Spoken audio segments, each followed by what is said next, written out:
네, 안녕하십니까. 오늘 그 튜토리얼, 3번 튜토리얼을 맡은 중앙대학교 최종원입니다. 아마 프로그램북에서 보셨듯이 제가 이번 튜토리얼에서 진행할 내용은 Partially Labeled Data in 컴퓨터 비전이고요. 컴퓨터 비전 문제들이 대부분 열심히 많이 풀리고 있고 높은 성능을 보이고 있지만 여전히 이제 근본적인 한계는 아무래도 레이블드 데이터의 한계 그 자체에 있죠.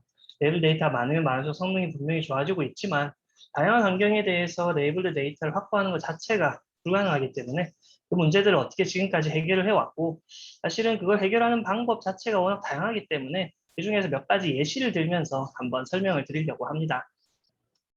중간중간에 뭐 그냥 채팅 같은 거 통해서 편하게 질문을 하셔도 중간중간 제가 확인을 하면서 답변을 드릴 테니까요. 한번 그냥 편한 마음으로 따라와 주시면 좋을 것 같습니다.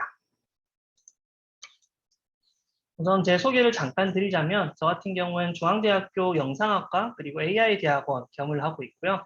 현재 이제 조교수고 제 주 전공은 컴퓨터 비전과 그리고 아까 지금 설명을 드린 이제 세미 슈퍼비전이라고 해서 일부분만 라벨이 있고 일부분 라벨이 없는 데이터를 어떻게 함께 활용을 할 수 없을까에 대한 인공지능 기술들을 주로 연구를 하고 있습니다. 이외에 이제 뭐 애틀이나 네이버, 삼성, SDS, 두산 등과 이제 함께 프로젝트를 진행을 하고 있고 인텔리전트 서베일런스 시스템이라고 해서 CCTV에 탑재되는 다양한 알고리즘들이나 실제 물체를 추적을 하는 기술이나 아까 말씀드렸던 뭔가 서로 다른 환경에서 우리가 학습을 해놓은 딥러닝 알고리즘의 성능을 높일 수 있는가에 대한 연구를 진행을 하고 있습니다. 아마 여기에 비슷한 내용들이 계속 이 튜토리얼에 나올 거라서 조금 더 자세한 설명들은 제가 튜토리얼 진행을 하면서 하든지 혹은 여기 적혀있는 저희 연구실 홈페이지 들어가시면 상세한 내용들 많이 적혀 있으니까 참고를 하시면 될 것 같습니다. 다들 아시다시피 이제 딥러닝이 특히나 컴퓨터 비전 분야에서 엄청나게 영향을 많이 미쳤죠. 우리 딥러닝 컴퓨터 비전에서 가장 대표 분야로 따지고 있는 이미지 클래시피케이션 분야만 따져도 최근 8년, 9년간 성능 향상이 엄청났습니다. 똑같은 데이터셋 여전히 이미지넷을 쓰고 있는데 옛날 이제 가장 초창기 모델에서 시프트와 이제 뭐 다양한 히스토그램을 섞어서 만들었던 우리 알고리즘들을 그냥 그때만 해도 그 성능이 상당히 좋다라고 이야기를 했는데 사실상 저기에 적혀 있는 시프트와 피셔 벡터를 활용을 했던 이제 알고리즘들에 비해서 단 2년 만에 엄청난 성능 향상을 이뤘죠. 그리고 그 이후로도 성능 향상은 계속 꾸준히 있어 왔고 최근에 일어서야 조금씩 세츄레이션이 일어나고 이미지넷 자체에 가지고 있는 노이즈 데이터가 있다라는 이야기가 나올 정도로 이제 더 이상 성능이 올리기가 힘든 상황이 됐지만 그 속도 자체는 이제 기존에 우리가 연구를 하던 컴퓨터 비전에서 이루어졌던 이 트래디셔널한 전통적인 머신러닝 알고리즘들과 대비했을 때 속도가 엄청났습니다. 컴퓨터 비전 분야에서 클래시피케이션 다음으로 가장 많이 다뤄지고 있는 분야인 이제 오브젝트 디텍션 측면에서도 보시면 거의 매해 거의 갑작스러운 점프가 일어날 정도로 빠른 속도로 딥러닝이 적용이 되었고 그에 따른 성능 향상을 이뤄왔죠. 사실 딥러닝이 이제 나오기 직전까지만 해도 사실 이 디텍션이라는 분야는 성능 자체를 거의 눈뜨고 볼 수 없을 정도의 끔찍한 상황이었는데 최근에 일어나서 이 딥러닝이 실제로 적용이 되더라도 쓸만한 사람의 유사한 그래도 성능을 보일 수 있다 정도의 수준을 이루고 있는 것을 쉽게 확인을 할 수가 있습니다. 그리고 이게 마지막 컴퓨터 비전이 그래도 3대 대장이라고 불리는 분야들이죠. 클래시피케이션, 디텍션, 세그멘테이션 세 개 분야에서 모두 딥러닝이 적용이 되면서 높은 성능 향상을 분명히 이뤘던 것은 우리가 뭐 이미 모두 다 알고 계실 것 같습니다. 그런데 이제 이 세 가지 분야에 대해서 성능을 높게 이룰 수 있었던 사실은 이유가 있었죠. 기본적으로 데이터의 라벨이 있기 때문이었습니다. 라벨에 데이터가 없는 상황이 이제 이뤄지기 시작하면 우리 사실은 이 데이터셋들의 한계점, 벤치마크 데이터셋들의 한계점은 기본적으로 가정을 깔고 있는 거죠.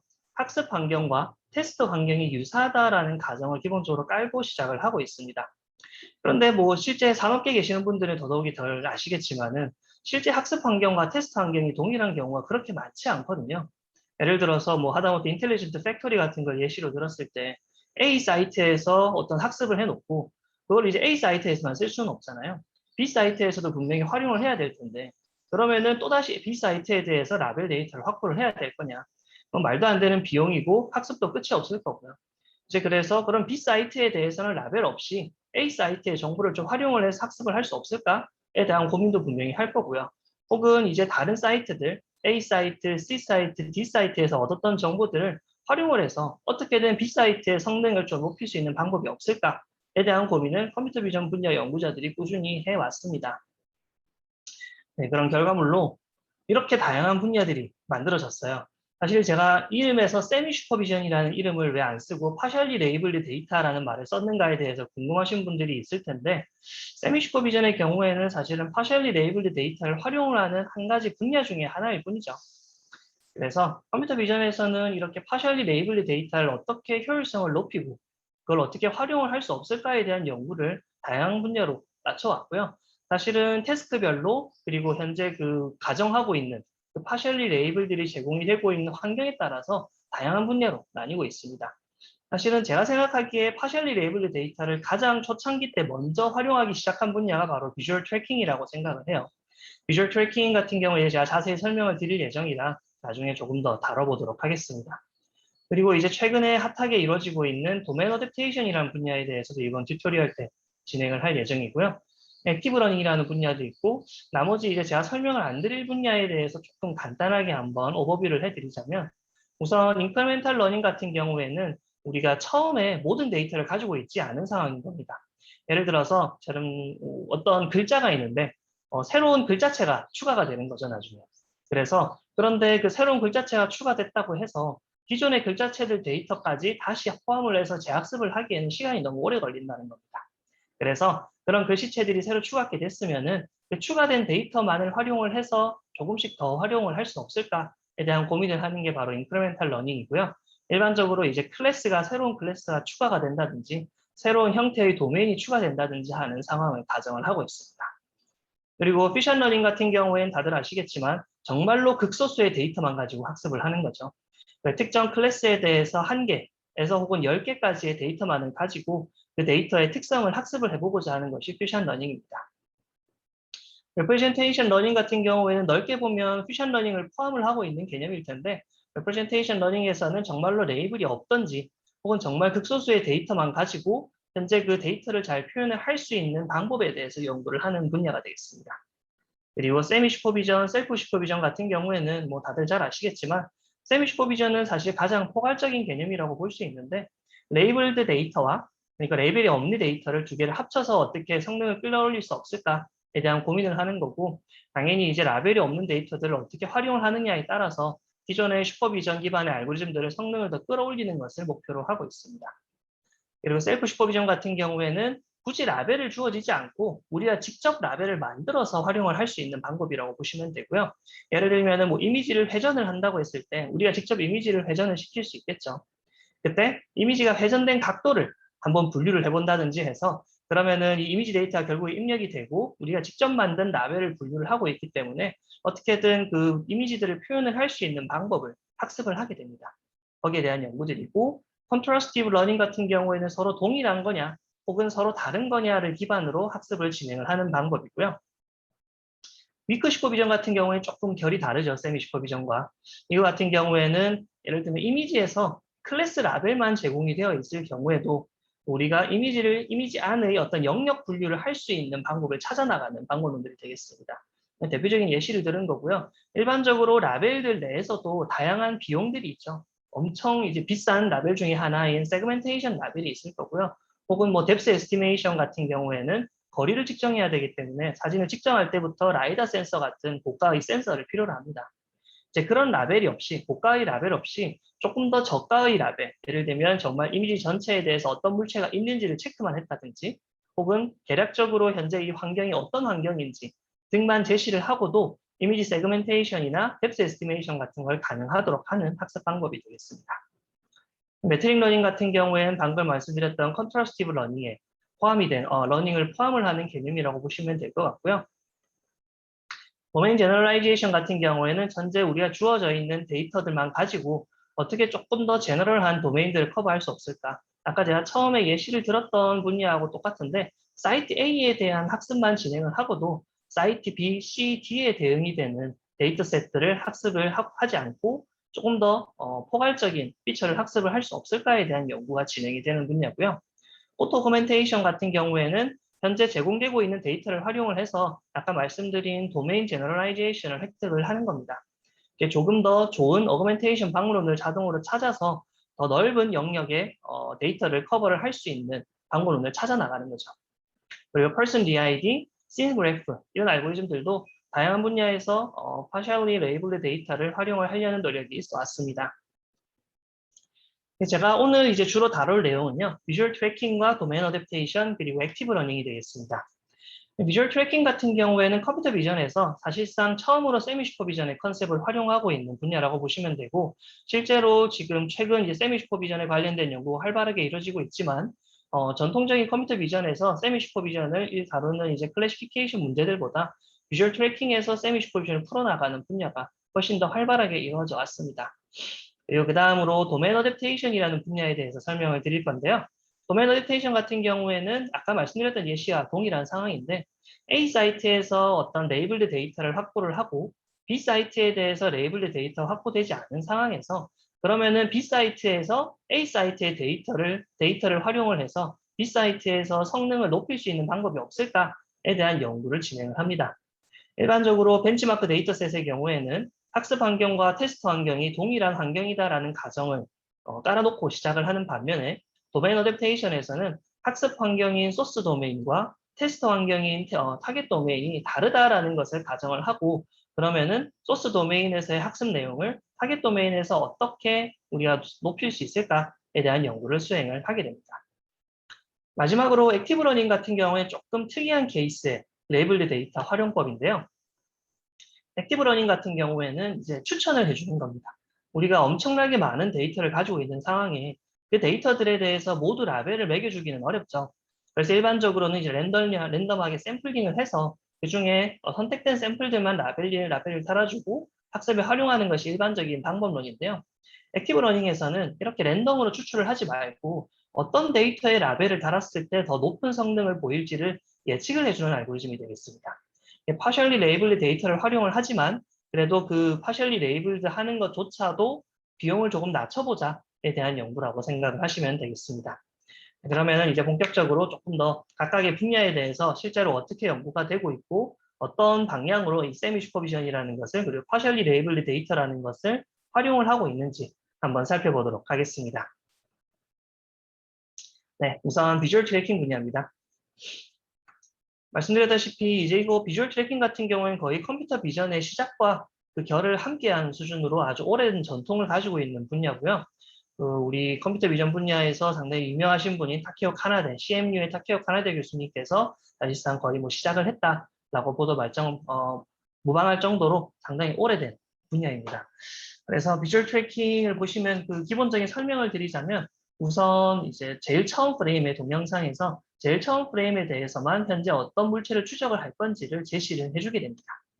그리고 그 이후에 제일 처음에 이 선택된 물체를 연속된 프레임에 대해서 실시간으로 추적을 해 나가는 문제가 비주얼 트래킹입니다.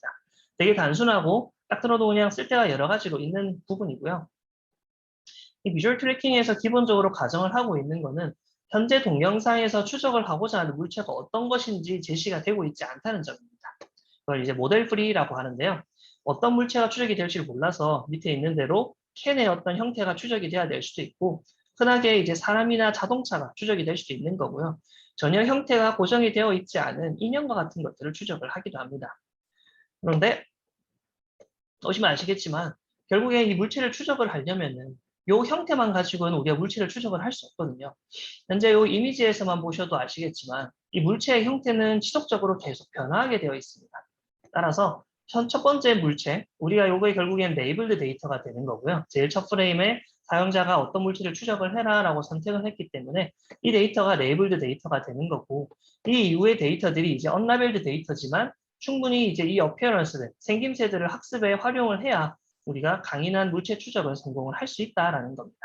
그래서 비주얼 트래킹에서 가장 항상 하도가 되었던 부분은 첫 프레임에 주어지는 데이터는 확실하지만 이 이후의 데이터들은 분명히 불안정하다. 심지어 틀릴 수도 있고 틀리고 정확할 수도 있고 그 중에서 어떤 데이터들을 추가적으로 학습을 해야 우리가 원하는 높은 또 뛰어난 성능의 비주얼 트래킹 알고리즘을 얻을 수 있는가에 대한 것이 지속적으로 연구되었고 다양한 방향으로 해결이 되어 왔습니다.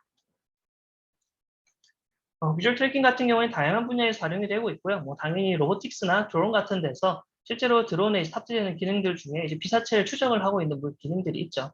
그런 기능들에서 이제 비주얼 트래킹 알고리즘이 들어가고 있고요. 그리고 CCTV 서베일런스 카메라, 이거는 이제 저도 이제 관련된 연구를 잠깐 했었는데, 실제로 이제 PTG 제어가 되는 이제 움직여지는 카메라들을 활용을 해서 아무도 없는 환경에서 뭐 수상한 거동을 하고 있는 사람을 추적을 해서 카메라 하나만으로 다양한 시야각들을 확보를 할 수 있도록 해준다든지, 혹은 뭔가 좀 이상한 상황이 일어나는 부분을 조금 더 추적을 해서 줌을 당겨서 이제 무슨 일이 벌어지고 있는지 조금 더 상세하게 확인을 해본다든지 하는 연구를 진행을 하고요. 이 메디컬 이미징에서도 상당히 많이 활용이 되는 게, 아까 말씀드렸다시피 이제 이게 비주얼 트래커는 소스 프리라고 해서 어떤 물체를 추적을 하는가에 대한 가정 자체를 하지 않고 있습니다.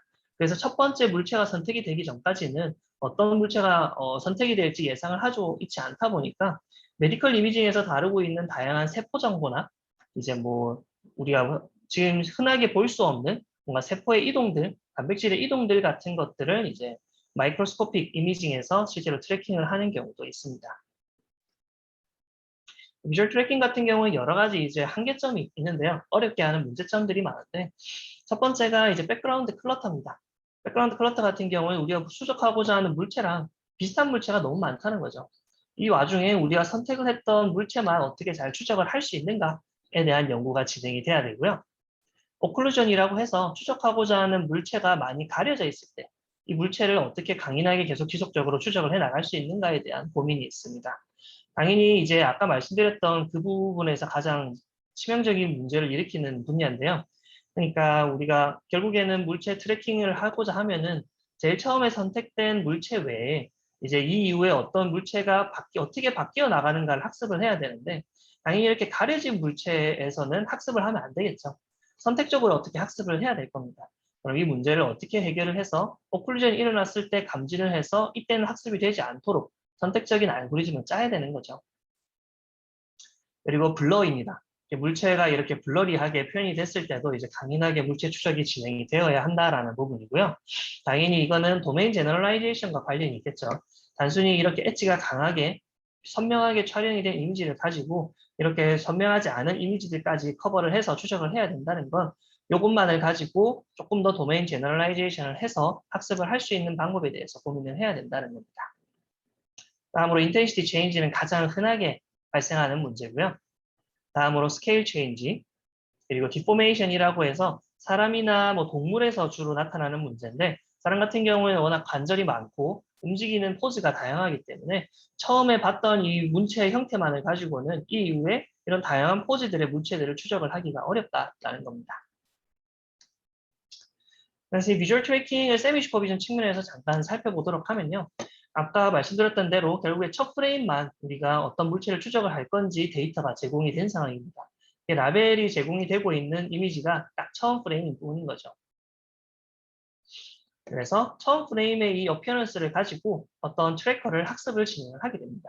그리고 충분히 이제 학습이 되었고 이제 조금의 형태 변환이 있더라도 충분히 물체 추적을 할 수 있는 상황이 되었다면 그 다음 프레임에 대해서 물체 추적을 실제 시도를 하게 됩니다. 그러면은 이렇게 계략적으로 현재 물체가 어디 있는지를 추적을 성공을 하겠죠. 그러면은 단순히 아까 말씀드렸다시피 첫 번째 프레임만 가지고는 이 이후에 이 변화되는 물체의 양상을 확인을 할 수가 없습니다. 그래서 두 번째 프레임에서 물체 추적을 성공한 데이터를 가지고 또다시 학습을 진행을 하는 거죠. 그리고 이렇게 학습이 돼서 또다시 첫 번째 프레임과 두 번째 프레임에서 얻었던 데이터들을 학습이 충분히 되었다면 세 번째 프레임을 추적을 하고 또 그걸 학습에 활용을 하고 하는 과정을 반복을 하는 게 비주얼 트래킹의 일반적인 개발 방향입니다. 그런데 이 같은 경우에는 상당히 이상적인 시나리오거든요. 일반적으로 이런 식으로 학습을 하게 되면 드리프트 프로블럼이라는 게 발생합니다. 세미 슈퍼비전에서도 흔하게 발생하는 문제라고 보시면 되는데, 결국에 정확한 데이터는 첫 번째 프레임밖에 없다 보니까 이 이후의 프레임들이 조금이라도 놓치는 경우에 이걸 학습하는 과정에서 잘못된 부분을 타겟이라고 오판을 하게 된다는 거죠. 예를 들면은 이거 예를 들면 두 번째 프레임에서 물체 추적을 성공을 하긴 한 것 같지만 한 왼쪽으로 한 두세 픽셀 정도 잘못 탐지가 된 것을 확인을 할 수가 있습니다. 만약 이럴 경우에 이게 그냥 단순히 이전 프레임에 대해서 다시 원상복구를 하면 좋겠지만 여기 섞여 들어간 백그라운드 정보로 인해서 조금씩 백그라운드가 타겟이라고 잘못 학습을 해 나가는 겁니다. 왜냐하면은 우리가 가지고 있는 데이터는 한 개밖에 없죠. 그에 반면에 이 이후에 추가되는 데이터의 개수는 훨씬 많기 때문에 당연히 첫 프레임에 비해서 이후에 추가되는 프레임에 대해 조금 더 바이어스가 걸릴 가능성이 높다라는 겁니다. 이게 이제 세미 슈퍼비전에서도 항상 똑같은 고민을 하고 있는데 현재 세미 슈퍼비전에서 레이블이 없는 데이터들 중에서 고려를 해야 될 데이터와 하지 않아야 할 데이터를 분명히 잘 걸러줘야 되거든요. 그렇지 않으면은 오히려 학습이 섞여 들어갔을 때 일반적인 그냥 슈퍼바이즈드 레이블이 있는 데이터만 가지고 학습했을 때에 비해서 훨씬 더 성능이 떨어지게 되는 문제를 겪게 됩니다. 그런데 이제 그 문제를 그러면은 어떻게 겪어내서 진짜 의미가 있는 언라벨드 데이터, 라벨이 없는 데이터만 선택을 해서 어떻게 학습을 진행을 할 거냐에 대한 고민을 지속적으로 하고 있는 분야가 되겠습니다. 이건 뭐 그냥 간단히 붙어 있는 건데 실제 비주얼 트래킹에서 그 리얼타임이 중요한 이유에 대해서 간단하게 설명을 하고 있습니다. 네, 리얼타임 트래킹의 경우에는 아까 그렇게 실시간으로 이제 학습도 해야 되는데 그런데 속도도 중요하다는 거죠. 비주얼 트래킹 분야의 특성상 실제 환경에 적용돼야 되는 사례가 많은데 온라인으로 학습을 한다는 거 여러분도 이제 최근에 딥러닝을 다뤄보신 분들은 아시겠지만 온라인으로 학습을 한다는 거는 시간이 엄청나게 많이 들고 컴퓨테이셔널 리소스도 많이 필요로 한다는 거거든요. 따라서 이제 매 프레임마다 학습을 진행을 해야 되는 비주얼 트래킹 알고리즘 특성상 속도가 느려질 수밖에 없는데요. 그런데 이게 속도가 빠르면 빠를수록 실제 상황에서는 오히려 그 성능이 오히려 오르는 효과를 볼 수 있습니다. 예를 들어서 트래커가 이제 실시간으로 동작을 하고 실시간으로 학습도 되고 테스트를 할 수 있는 알고리즘이 개발이 되어 있다면 실제로 실시간으로 모든 프레임들을 받아올 수 있어요. 실제 웹캠 같은 데서 이미지를 받아온다라고 생각을 했을 때. 하지만 이제 학습 트래커가 학습 과정 중에서 시간이 많이 걸리는 알고리즘이라고 하면 가운데 학습 과정 중에 실시간으로 들어오는 프레임들 몇 개를 놓치게 되겠죠. 이제 그런 프레임들을 놓치게 되는 순간 무슨 문제가 벌어지냐면 실시간으로 모든 프레임을 받아오고 있었다면 물체의 변화량이나 물체의 이동량이 훨씬 더 적습니다. 하지만 이 가운데 프레임을 놓치는 순간 첫 번째 프레임과 그 가운데를 과정들을 놓치고 그 다음에 어떤 프레임 간에 이동 거리도 훨씬 멀어지고 형태 변화도 훨씬 복잡해진다는 거죠. 그래서 리얼타임 비주얼 트래킹에서는 세미 슈퍼비전을 진행을 해야 되지만 그 과정을 최대한 좀 빠르게 할 수 있는 방법도 함께 연구를 진행을 하는 분야라고 보시면 되겠습니다. 네, 그래서 리얼타임 비주얼 트래킹을 이제 실제로 구현을 할 수 있는 방향에 대해서 총 두 가지를 한번 다뤄보려고 하는데요.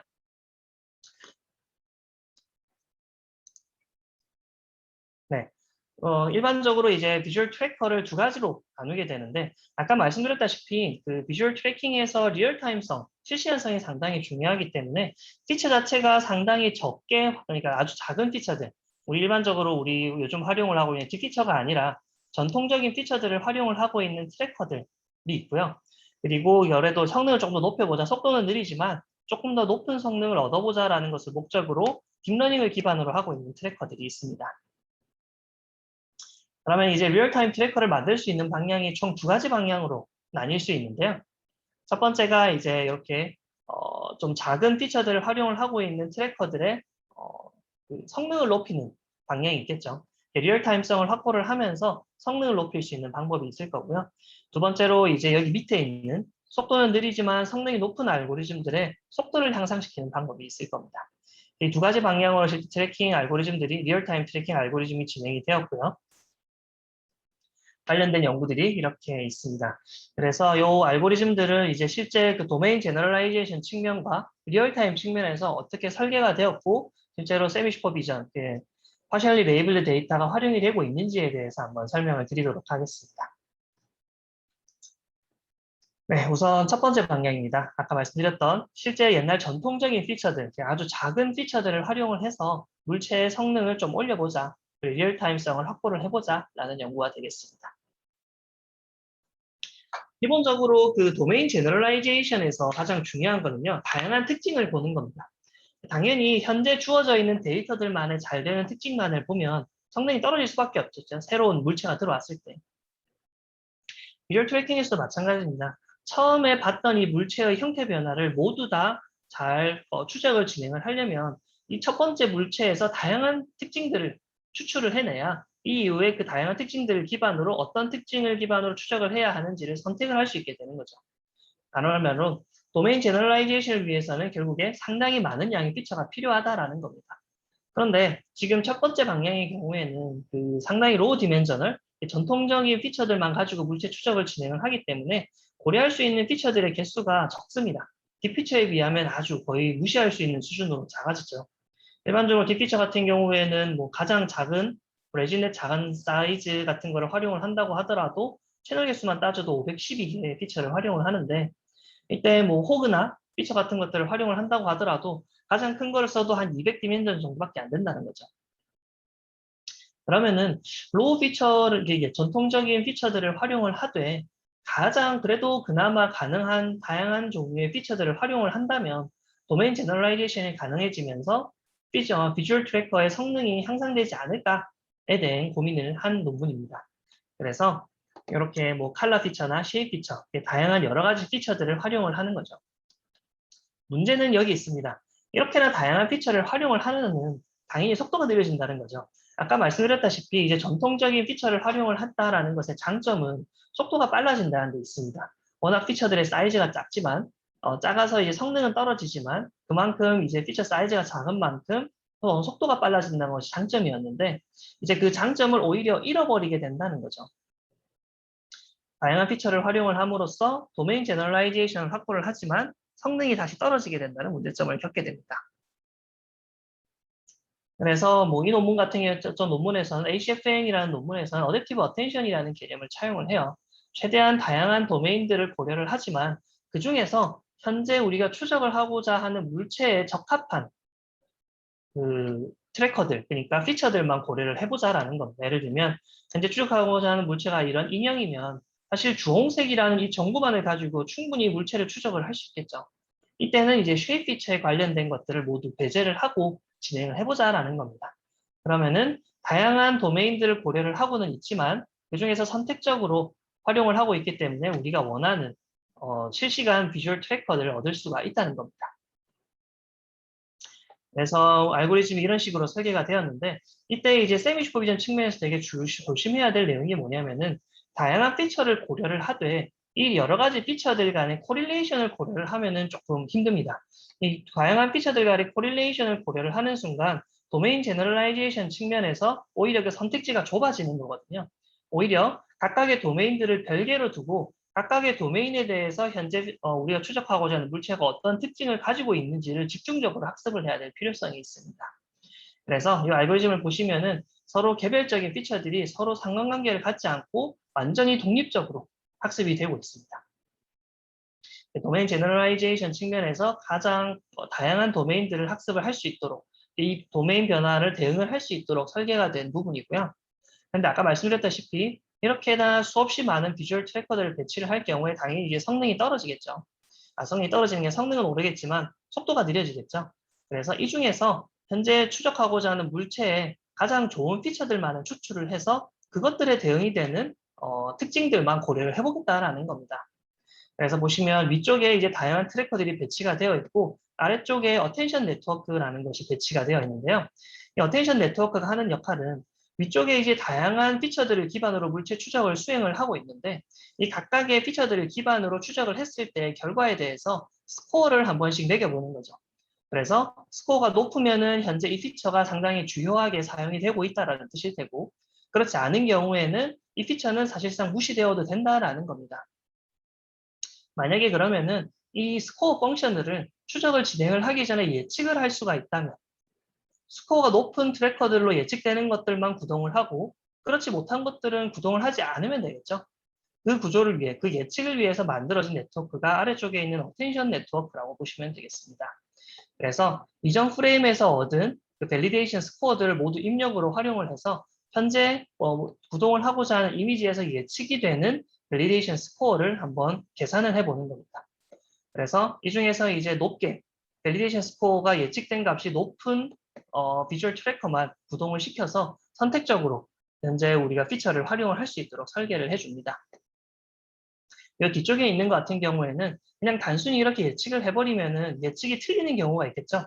예측이 틀리는 경우를 대비를 하기 위해서 그냥 단순히 높은 스코어를 가지고 있는 트래커만 구동을 하는 것이 아니라 예측이 좀 더 많이 틀릴 것으로 예상이 되는 비주얼 트래커도 구동을 해서 밸리데이션 스코어 대신에 실제 밸리데이션 스코어를 활용을 할 수 있도록 만들어주는 부분이 되겠습니다. 자세한 설명은 하지 않겠습니다.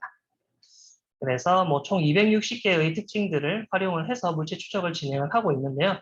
당연히 260개라는 숫자에서 보시듯이 속도가 상당히 느려지지만 아까 말씀드렸던 아래쪽의 어텐션 네트워크와 붙음으로써 그 중에서 이제 한 60개 정도의 트래커만 한 프레임당 선택적으로 구동을 하게 되고 다양한 도메인 제너럴라이제이션 측면을 확보를 하면서 높은 속도를 얻을 수 있는 알고리즘이 되겠습니다. 그래서 여기 제일 보이시는 ACFN이 이제 실제 개발되었던 알고리즘이고 실제 실시간성의 기준이라고 보는 15프레임을 달성을 하면서 46%의 상당히 좋은 성능을 보이고 있습니다. 그래서 실시간성을 확보를 한 알고리즘들에 비해서는 성능 향상률이 그렇게 많지 않아 보이지만 실제 이제 실시간성을 확보를 하면서 그 물체 크기의 조정까지 확인을 하는 알고리즘들. 그러니까 여기 위에 있는 3개의 알고리즘들은 기존에 이제 물체 크기의 변화량을 무시를 하는 거죠. 근데 물체 크기 변화를 고려를 해야 실제 알고리즘으로 쓸 수가 있는 겁니다. 거기에 이제 실제 크기를 비교를 하는 실시간성 트래킹 알고리즘들에 비하면 한 12% 정도의 높은 성능 향상을 확보를 했다라는 겁니다. 그래서 이게 아까 그 수많은 트래킹 모듈들을 어떻게 보일 거냐에 대한 연구인데요. 보시면 이 한 개 칸이 한 개 트래킹 모듈을 의미를 합니다. 즉 한 개 트래킹 피처를 의미를 하고 초록색이 현재 선택되고 있는 트래킹 모듈, 빨간색이 그 중에서 가장 높은 밸리데이션 스코어를 기록을 해서 현재 추적에 실제 활용이 되고 있는 모듈이 되겠습니다. 이렇게 해서 총 260개의 다양한 피처들 모듈을 이런 식으로 그림을 그려서 표현을 하고 있고요. 실제로 트래킹 결과를 보시면 이런 식으로 빨간색이 이제 우리가 제안을 했던 이제 알고리즘인데 보시면 계속 이제 지속적으로 현재 물체가 변화량에 따라서 어떤 도메인을 중점적으로 봐야 이 물체의 추적을 성공적으로 할 수 있다는 것이 계속 모든 프레임에 대해서 바뀌는 것을 확인을 할 수가 있습니다. 당연히 이제 첫 프레임에 대해서 이걸 어느 정도 고정을 해놓고 갈 수도 있지만 아까 말씀드렸다시피 비주얼 트래킹은 이 이후에 어떤 변화가 추가적으로 적용이 될지 알 수가 없기 때문에 매 프레임마다 이거를 새롭게 예측을 해서 적용을 하고 있는 것을 확인을 할 수가 있고요. 도메인 제너럴라이제이션을 확보를 하면서 조금 더 높은 성능을 얻을 수 있는 결과물이 나왔습니다. 이런 식으로 물체가 점점 작아지고 있는 경우에는 다른 이제 물체 추적을 스케일을 고려를 하고 있지 않은 트래커들에 비해서 훨씬 더 강인하게 추적을 하고 있는 것을 확인을 할 수가 있죠. 자, 그리고 이제 다음 두 번째 방향입니다. 우리 사실은 앞에 거는 아마 최근에 연구하시는 분들은 좀 익숙하진 않을 거예요. 왜냐면은 결국에는 상당히 옛날 전통적인 피처들을 활용을 해서 추적을 진행을 하고 있다 보니까 이왕이면은 그래도 딥피처를 활용을 해서 좀 물체 추적을 진행을 할 수 없을까에 대한 고민을 많이 했고 사람들도 거기에 관련된 연구가 이 아래쪽에 있는 연구들이 되겠습니다. 근데 문제는 이제 딥피처의 크기에 있죠. 여러분들이 가장 작게 사용을 하는 딥피처들의 사이즈도 사실 우리 앞서 이야기를 했던 그런 전통적인 피처들에 비해서 훨씬 더 사이즈가 큽니다. 그래서 하이 디멘전을 딥피처를 활용을 하는데 여기 어떤 트래커, 코릴레이션 필터라는 이제 트래커를 붙였을 때 당연히 성능은 올라요. 왜냐하면은 이 딥피처 같은 경우에는 이미지넷이라는 엄청나게 큰 데이터셋을 확보를 해서 거기에 대해서 학습을 진행을 했기 때문입니다. 그런데 그만큼 수많은 정보를 가지고 있기 때문에 피처의 사이즈가 커졌고 그만큼 이걸 트래킹에 활용을 하게 되면 속도가 느려질 수밖에 없는 거죠. 반면에 사실 우리가 물체 추적을 진행할 때는요. 이렇게나 다양한 정보가 필요하지 않아요. 현재 우리가 지금 관심이 있는 부분은 현재 추적을 하고자 하는 물체 그 자체거든요. 따라서 굳이 이렇게나 많은 정보를 가져가 갈 필요가 없습니다. 그래서 아까 말씀드렸다시피 이제 아주 전통적인 피처들을 활용을 하고 현재 물체에 대해서 적용을 하다 보니까 그래도 이제 다양한 구분력이 워낙 파일 피처의 사이즈가 작다 보니까 피처 트래킹의 성능이 떨어지는 반면에 속도는 훨씬 올라갈 수 있다는 거죠. 그렇다면 이왕이면 로우 디멘저너 하지만은 이렇게나 많은 정보들 중에서 주요한 정보들만 좀 추출을 해서 활용을 할 수 없을까에 대한 고민을 진행을 하게 되고요. 그래서 여기 컴프레서라는 것을 설치를 해서 그냥 우리 일반적인 그 핸드 그래프티드 전통적인 피처가 아니라 하이 디멘셔널 딥 피처 중에서 현재 추적하고자 하는 물체에 적합한 피처들만 추출을 해서 활용을 해보자라는 컨셉입니다. 그러면은 이 하이 디멘셔널 피처가 가지고 있던 이 다양한 피처들을 그대로 활용을 할 수 있으면서 현재 우리가 추적하고자 하는 물체의 주요한 성분들만 활용을 하다 보니까 사이즈가 작아져서 속도도 빨라지고 트래킹 성능도 올릴 수 있는 방향이 되는 거죠.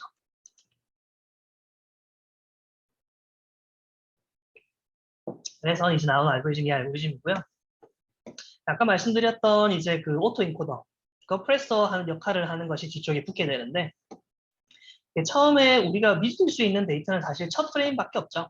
첫 프레임에 나오고 있는 이 라벨 데이터를 딥 네트워크에 학습을 입력을 시켜주고 그럼 입력된 이미지 내에서 이미지가 가지고 있는 딥피처를 확보를 할 수 있을 겁니다. 그런데 아까 말씀드렸다시피 그 딥피처는 다양한 이미지넷과 같이 큰 데이터를 가지고 있는 모든 피처들을 고려를 하고 있기 때문에 굳이 그 피처들을 모두 활용을 하지 않고 뒤쪽에 나와 있는 이 네트워크가 그 피처 중에서 중요한 정보들만 남겨놓고 모두 지워주는 역할을 하게 됩니다. 피처를 입력을 받아서 오토 인코더 구조로 해서 이 피처를 그대로 출력을 만들어주는 오토 인코더 구조를 갖추고 있습니다. 그래서 이 피처가 입력이 되면 조금씩 압축이 되고 가장 안쪽에서는 가장 작은 크기의 어떤 피처가 구성이 되고요.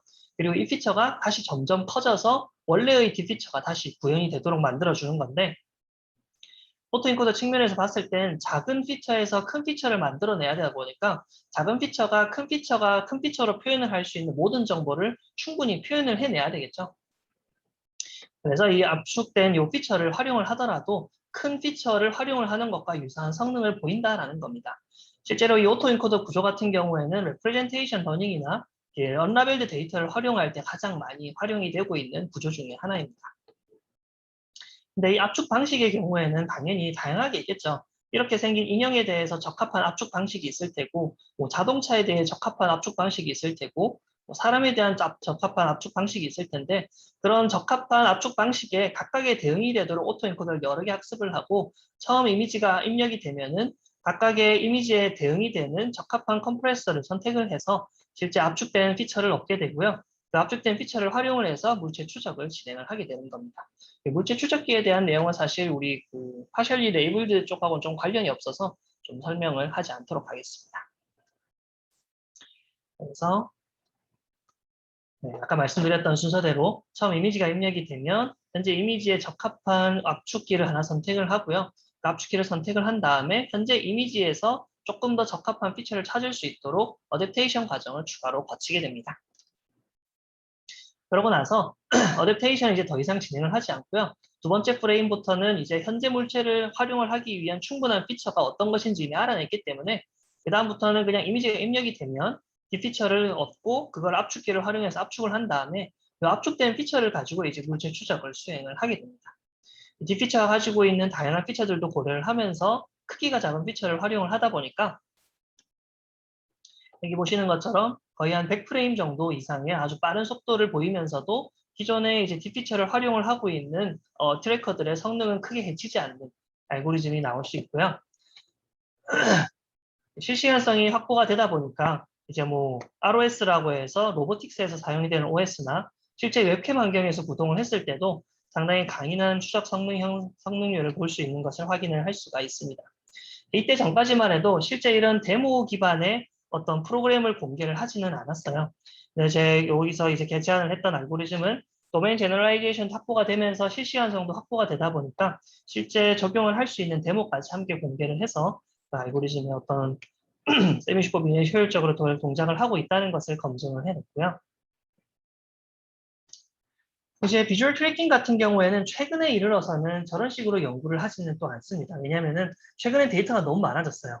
이게 그 비주얼 트래킹에서 아까 말씀드렸다시피 오픈 모델이라는 것을 이제 기본을 가정을 하고 있는데 어떤 물체가 추적이 될지 모른다라는 것을 기본적으로 가정을 깔고 이제 그 개발이 되어 왔는데요. 최근에 이르러서는 데이터의 종류가 너무 많아지면서 그냥 그 종류들을 그냥 무시를 하고 그냥 다 학습을 하는 편이 오히려 성능이 더 높다라는 이야기도 나오기 시작하면서 조금 트렌드가 많이 바뀌긴 했습니다. 그래서 최근에 이제 비주얼 트래킹에서 연구되는 것들은 세미 슈퍼비전 컨셉에서 조금 거리가 멀기는 해요. 그러면 이제 최근에 이제 partially labeled 데이터를 활용을 하고 있는 분야는 어떤 것이 있는가에 대해서 한번 이제부터 살펴보도록 하죠.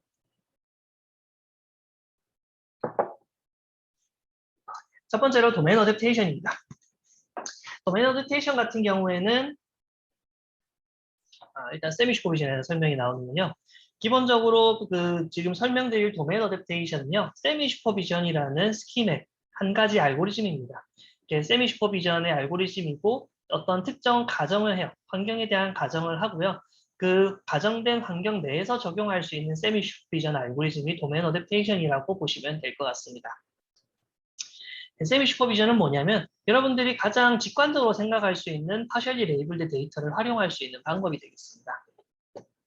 그래서 어떤 레이블드 데이터가 있는 거예요. 개와 고양이를 분류를 할 수 있는, 그리고 사용자가 이렇게 직접 라벨을 달아둔 실제로 슈퍼비전에서 활용을 할 수 있는 데이터가 있는 거고요.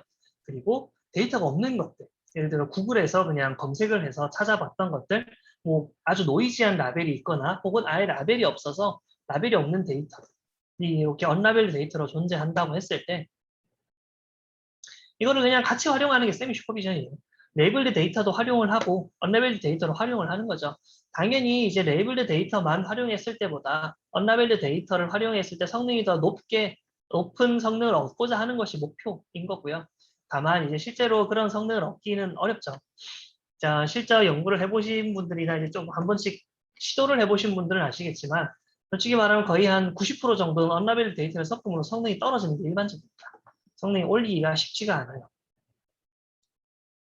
그래서 일반적인 환경에서 세미 슈퍼비전을 연구하기가 너무 어렵다 보니까 그 중에서 좀 특정 환경에서라도 세미 슈퍼비전의 성능을 올리고자 하는 연구들이 많이 수행이 되었습니다. 그 중에 하나가 도메인 어댑테이션이 되겠습니다. 도메인 어댑테이션 같은 경우에는 제가 제일 처음에 간단하게 설명을 드렸지만 학습 환경과 테스트 환경이 다르다라고 보시면 되겠습니다. 그래서 만약에 우리가 라벨이 주어져 있는 데이터는 이런 식으로 어떤 스케치가 그려져 있는 도메인이라고 했을 때 실제 테스트는 실 환경에서 해야 되는 거죠. 그래야 이제 의미가 있는 연구니까요.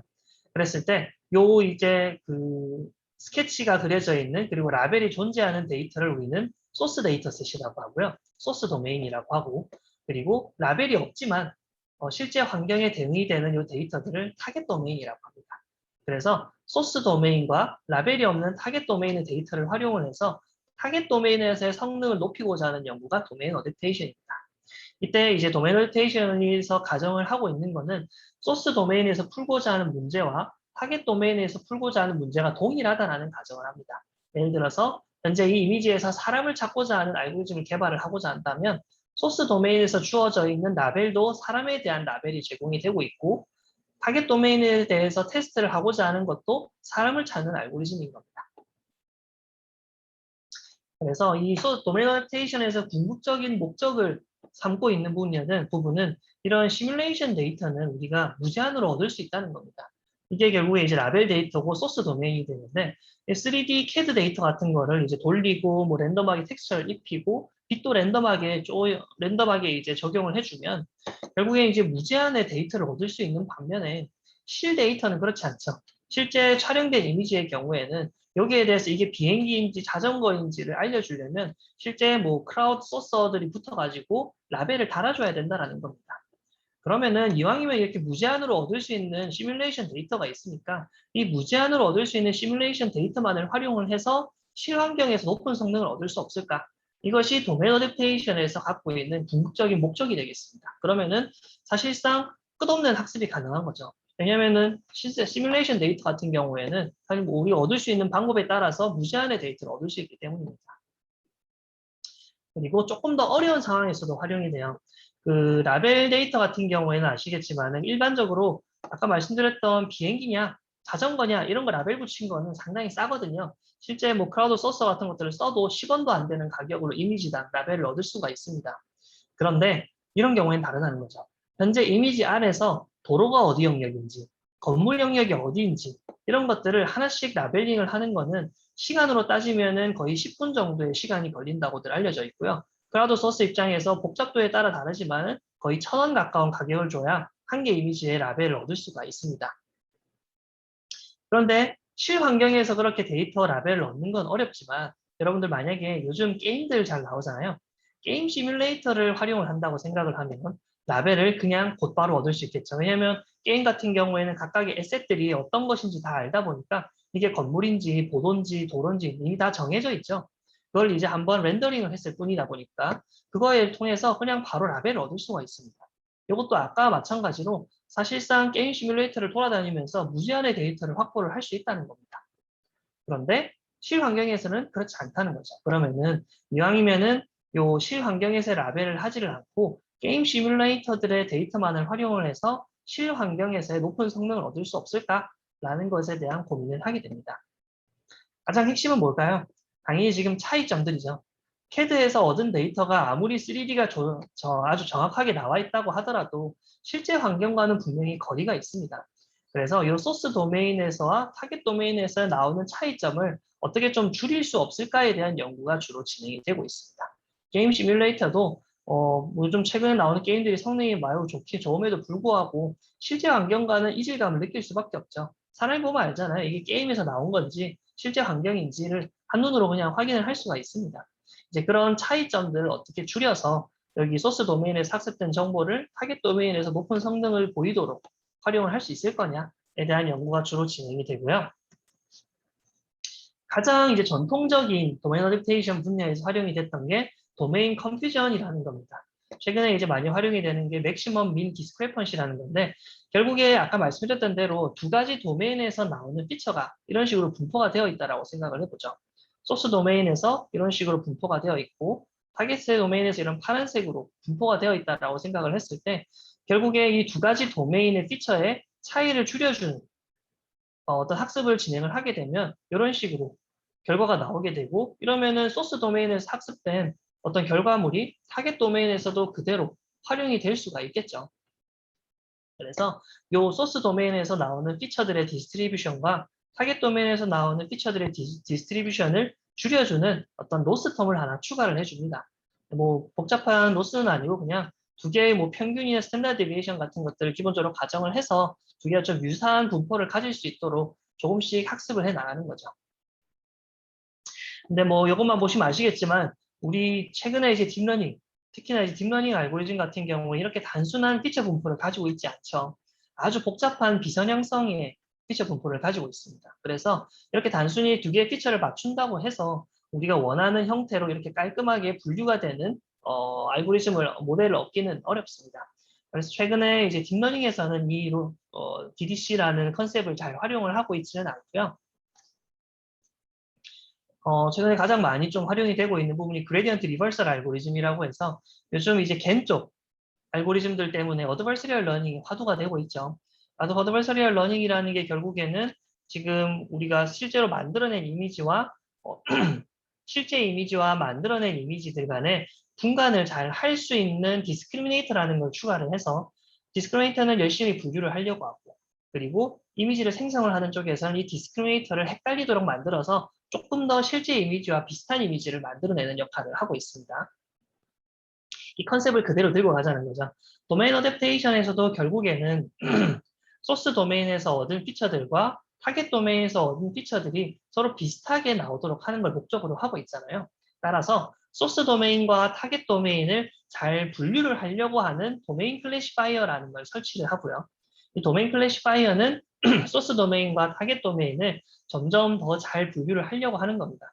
그 와중에 피처 익스트랙션 하는 부분에서는 이 도메인 클래시파이어를 속이는 방향으로 학습을 하는 거죠. 그러면은 소스 도메인에서 나온 피처들과 타겟 도메인에서 나온 피처들이 조금씩 비슷해지겠죠. 마치 개인이 학습이 되듯이 맞죠. 똑같은 그 컨셉을 유지를 하고 있는데 조금 방향은 다른 게 원래 어드버서리얼 러닝 같은 경우에는 두 가지 스텝으로 학습을 진행을 하죠. 디스크리미네이터가 먼저 잘 분류를 하도록 학습을 하고 그 다음에 이제 디스크리미네이터가 헷갈리도록 제너레이터를 학습을 하는 두 가지 스텝을 학습을 진행을 하는데 여기서는 이 그레디언트 리버설 레이어라는 것을 활용을 해서 도메인 클래시파이어를 헷갈리도록 만들어줍니다. 그래서 도메인 리버설 레이어는 그레디언트 리버설 레이어 같은 경우에는 여기서 나오는 이 그레디언트들의 체인 룰이 적용이 될 때 이 마이너스를 그냥 곱해주는 거예요. 단적으로 얘기를 하면 원래 도메인 클래시파이어 입장에서 점점 더 잘 구분을 하려고 하는 그레디언트를 계산을 해놨더니 피처 익스트랙터 입장에서는 그거를 반대로 적용을 한 겁니다. 그러면은 도메인 클래시파이어가 오히려 헷갈리는 방향으로 비슷해지는 방향으로 피처 익스트랙터가 학습이 되겠죠. 그래서 요거 하나를 추가를 함으로써 도메인들의 차이를 줄이고 높은 성능을 얻을 수 있도록 하는 컨셉이 되겠습니다. 네, 아까 말씀드렸던 그 컨셉으로 이제 다양한 방법론이 또 추가적으로 적용이 되고요. 보시는 것처럼 이제 소스 도메인에 대해서 일단 학습을 진행을 해놓고 그 다음에 여기 타겟 도메인의 타겟 이미지를 입력을 했을 때 디스크리미네이터가 아까 말씀드렸던 그 도메인 클래시파이어의 역할을 합니다. 이게 소스 도메인인지 타겟 도메인에서 온 건지를 헷갈리도록 타겟 CNN을 학습을 진행을 하는 거죠. 그러면은 소스 CNN에서 얻은 피처들과 타겟 도메인에서 얻은 피처들이 되게 비슷해지겠죠? 그 다음에 이 타겟 도메인에서 CNN에서 얻은 피처를 아까 앞서 소스 이미지에서 학습을 했던 클래시파이어에다 갖다 붙이는 겁니다. 그러면은 우리가 이제 타겟 도메인에서 높은 성능을 얻는 모델을 얻을 수 있다라는 거고요. 여기 관련된 논문의 결과를 보시면은 이게 소스 온리 같은 경우가 타겟 도메인 어댑테이션을 적용을 하지 않은 성능이라고 보시면 되는데 뭐 USPS, MNIST 같이 상당히 사람 눈으로 봤을 땐 비슷해 보이는 데이터셋이지만은 이런 식으로 성능이 떨어지는 거죠. 요 USPS만으로 학습을 했을 때 MNIST에서 테스트를 해보니까 57%밖에 성능이 안 나오는 반면에 제한하는 알고리즘, 어드버시럴 러닝 같은 도메인 어댑테이션을 적용을 해보니까 90%까지 성능을 끌어올리는 것을 쉽게 확인을 할 수가 있습니다. 이 타겟 피처들만 조금 바꿔주는 것만으로 이렇게나 높은 성능 향상을 얻을 수 있다는 것을 보여주는 논문입니다. 슬라이드 하나가 좀 날아간 것 같은데 일단 바로 넘어가도록 하겠습니다. 기존의 알고리즘들 중에 알고리즘들 경우에는 기본 한 가지 좀 문제점은 있었어요.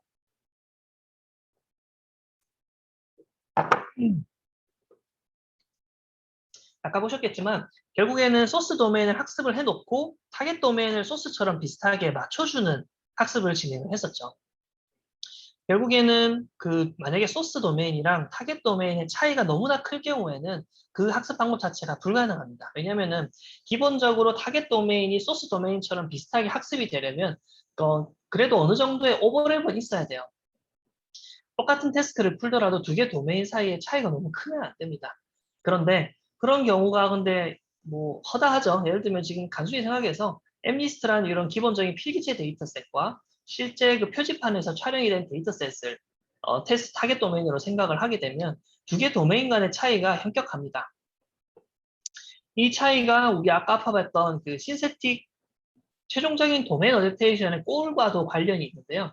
결국에는 시뮬레이션 데이터에서 얻을 수 있는 이 수많은 데이터를 가지고 타겟 도메인에서의 성능, 실환경에서의 성능을 올리고자 하는데 시뮬레이션 데이터와 실환경의 차이는 무지막지하다는 거죠. 아까처럼 USPS나 MNIST처럼 똑같이 생긴 데이터인데 조금만 차이 나는 정도가 아니라 그 차이가 엄청나다는 겁니다. 그럼 이렇게 차이가 클 때는 우리가 앞서 공부를 했던 어드버서리얼 러닝 같은 알고리즘을 적용할 수 없는가?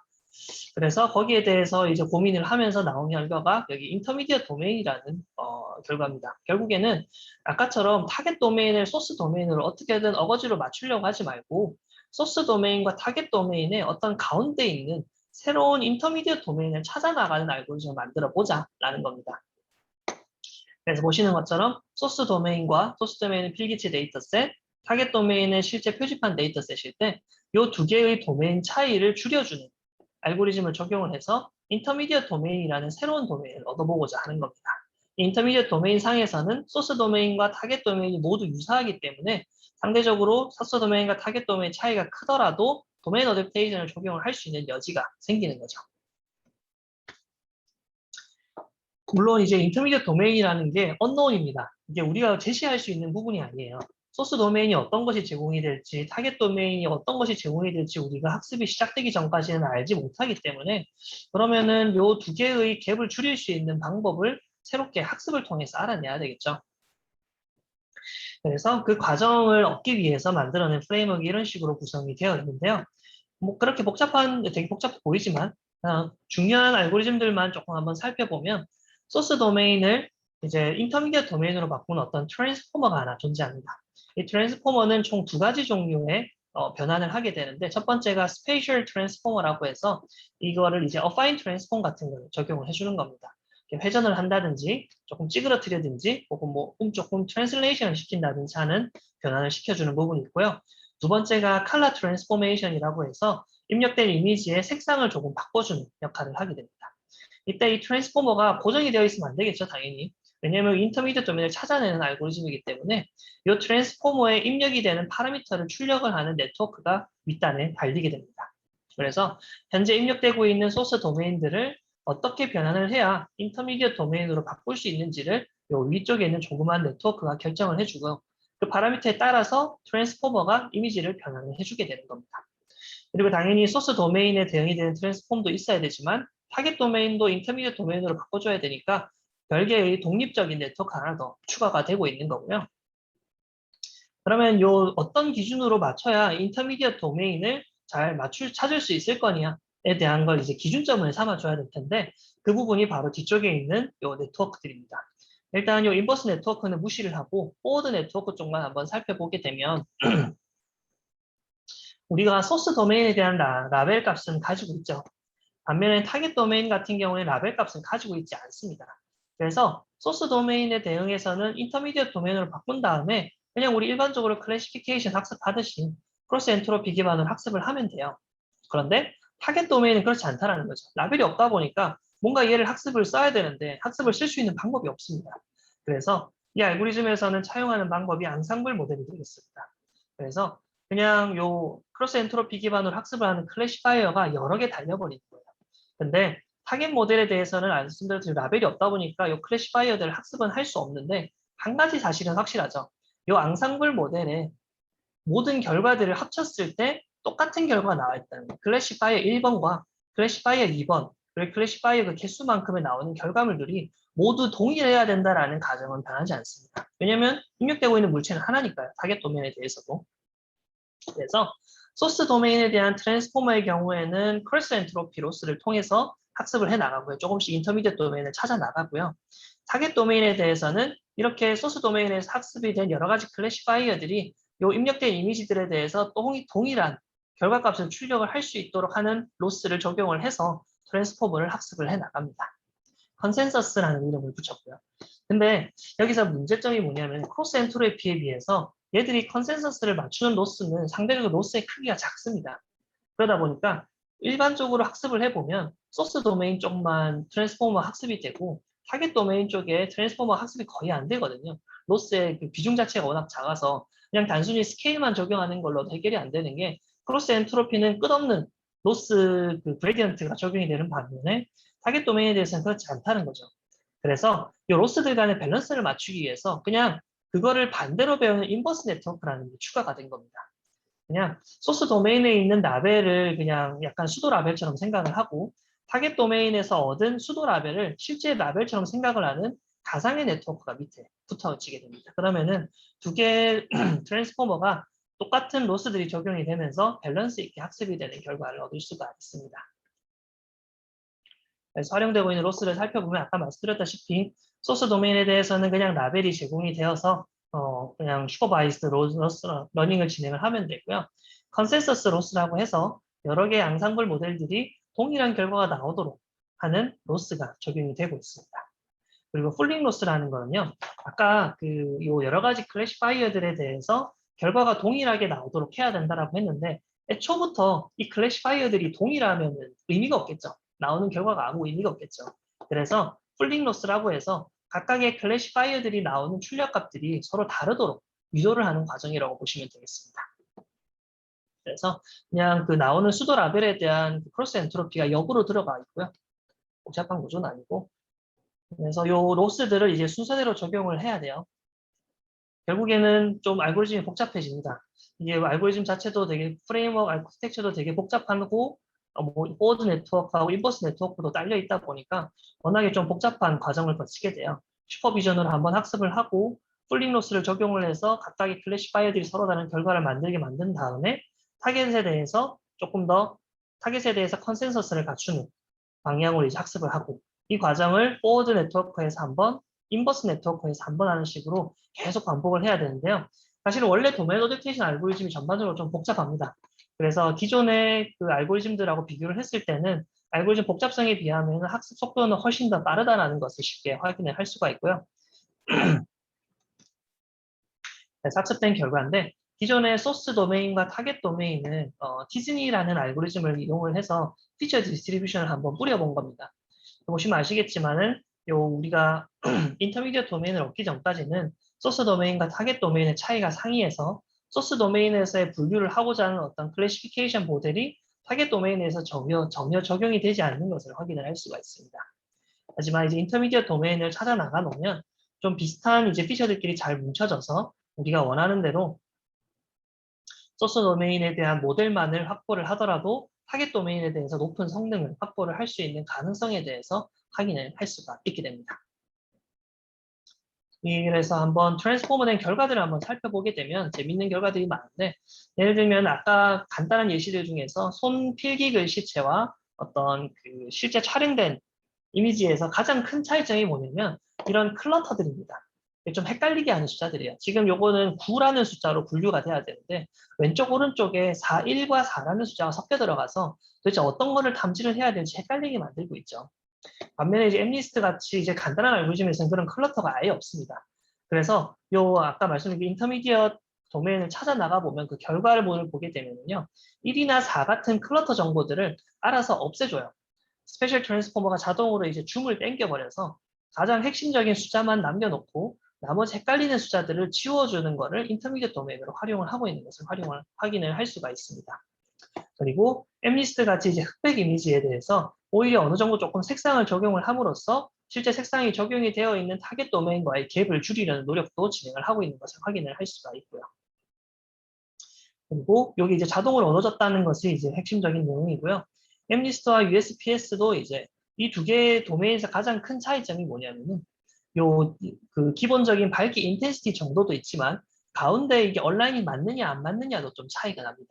엠리스트 같은 경우에는 정확하게 무게중심이 가운데 있는 반면에 USPS는 거기에 대한 노멀라이제이션이 적용이 되지 않은 데이터셋이거든요.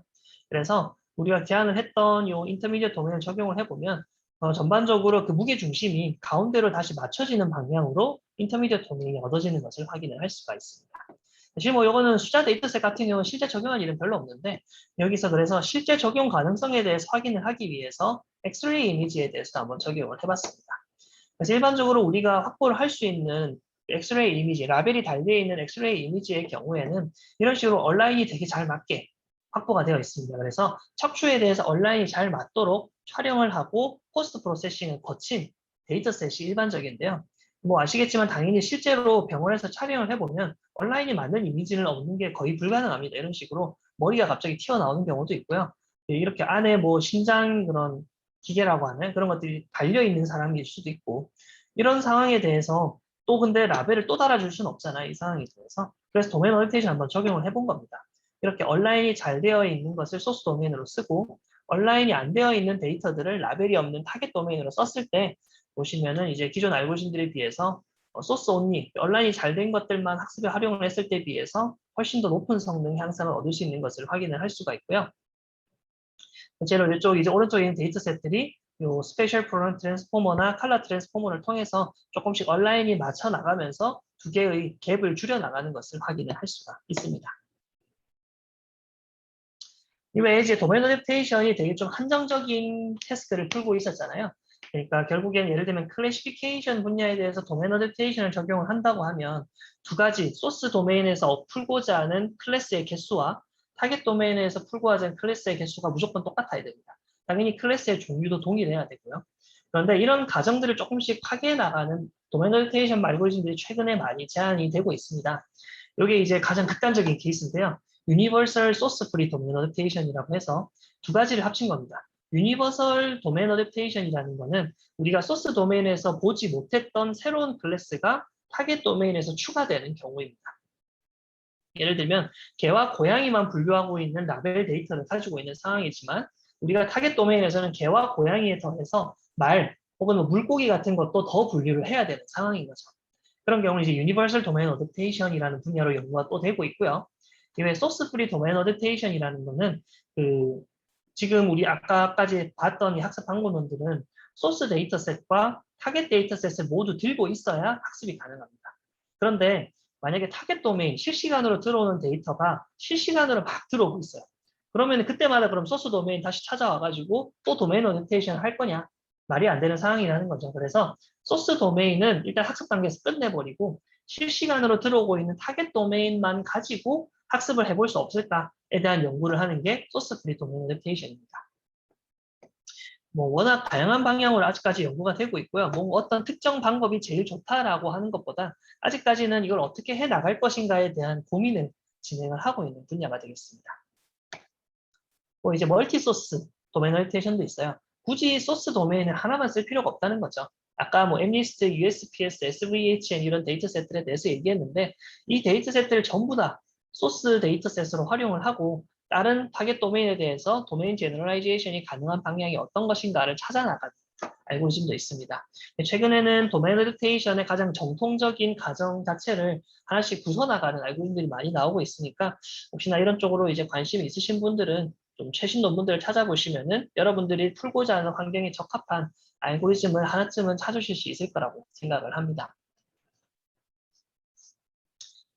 네, 이상으로 이 도메인 어댑테이션 쪽에 대한 설명을 모두 마쳤고요. 그 다음으로 이제 액티브 러닝 쪽 알고리즘에 대해서 설명을 드리도록 하겠습니다. 액티브 러닝의 경우에는 지금까지 설명드렸던 세미 슈퍼비전의 알고리즘들과 조금 결이 달라요. 이 같은 경우에는 레이블드 데이터를 확보를 하는 방법에 대한 연구입니다. 그래서 레이블을 달아줄 수 있는 비용이 한정적이죠. 당연히. 네. 뭐 예를 들어서 우리 어떤 데이터셋에 크라우드 소스를 줘가지고 쓸 수 있는 비용이 한 2천만 원 정도 있다고 생각을 해보죠. 2천만 원 정도면은 뭐 세그멘테이션 라벨 다는 기준으로는 한 2만 장에서 3만 장 정도 달아줄 수 있을 것 같은데 그 이왕이면 근데 2만 장에 4만 장밖에 못 따는데 데이터가 수백만 장이 있는 상황이라는 거죠. 이 수백만 장 중에서 그럼 2, 3만 장을 그냥 랜덤하게 고를 거냐? 혹은 또 사람이 보고 이 데이터가 중요할 것 같다고 고르기 시작하면 거기에 또 추가적인 비용이 들어가기 시작하죠. 그래서 액티브 러닝에서 하고자 하는 목표는요. 그 수없이 많은 언라벨 데이터들 중에서 어떤 데이터를 골라서 우리가 라벨을 줬을 때 최대한의 성능 향상을 이룰 수 있는가에 대한 연구를 진행을 하는 겁니다. 여기서는 갑자기 슬라이드가 흰색이 돼요. 제가 합치다가 도저히 못 합치겠어서 그냥 색깔을 바꿔버렸습니다. 네. 액티브 러닝 쪽에서 이제 풀고자 하는 시나리오가 어떻게 생겨 먹었는지 한번 설명을 해드리는 슬라이드입니다.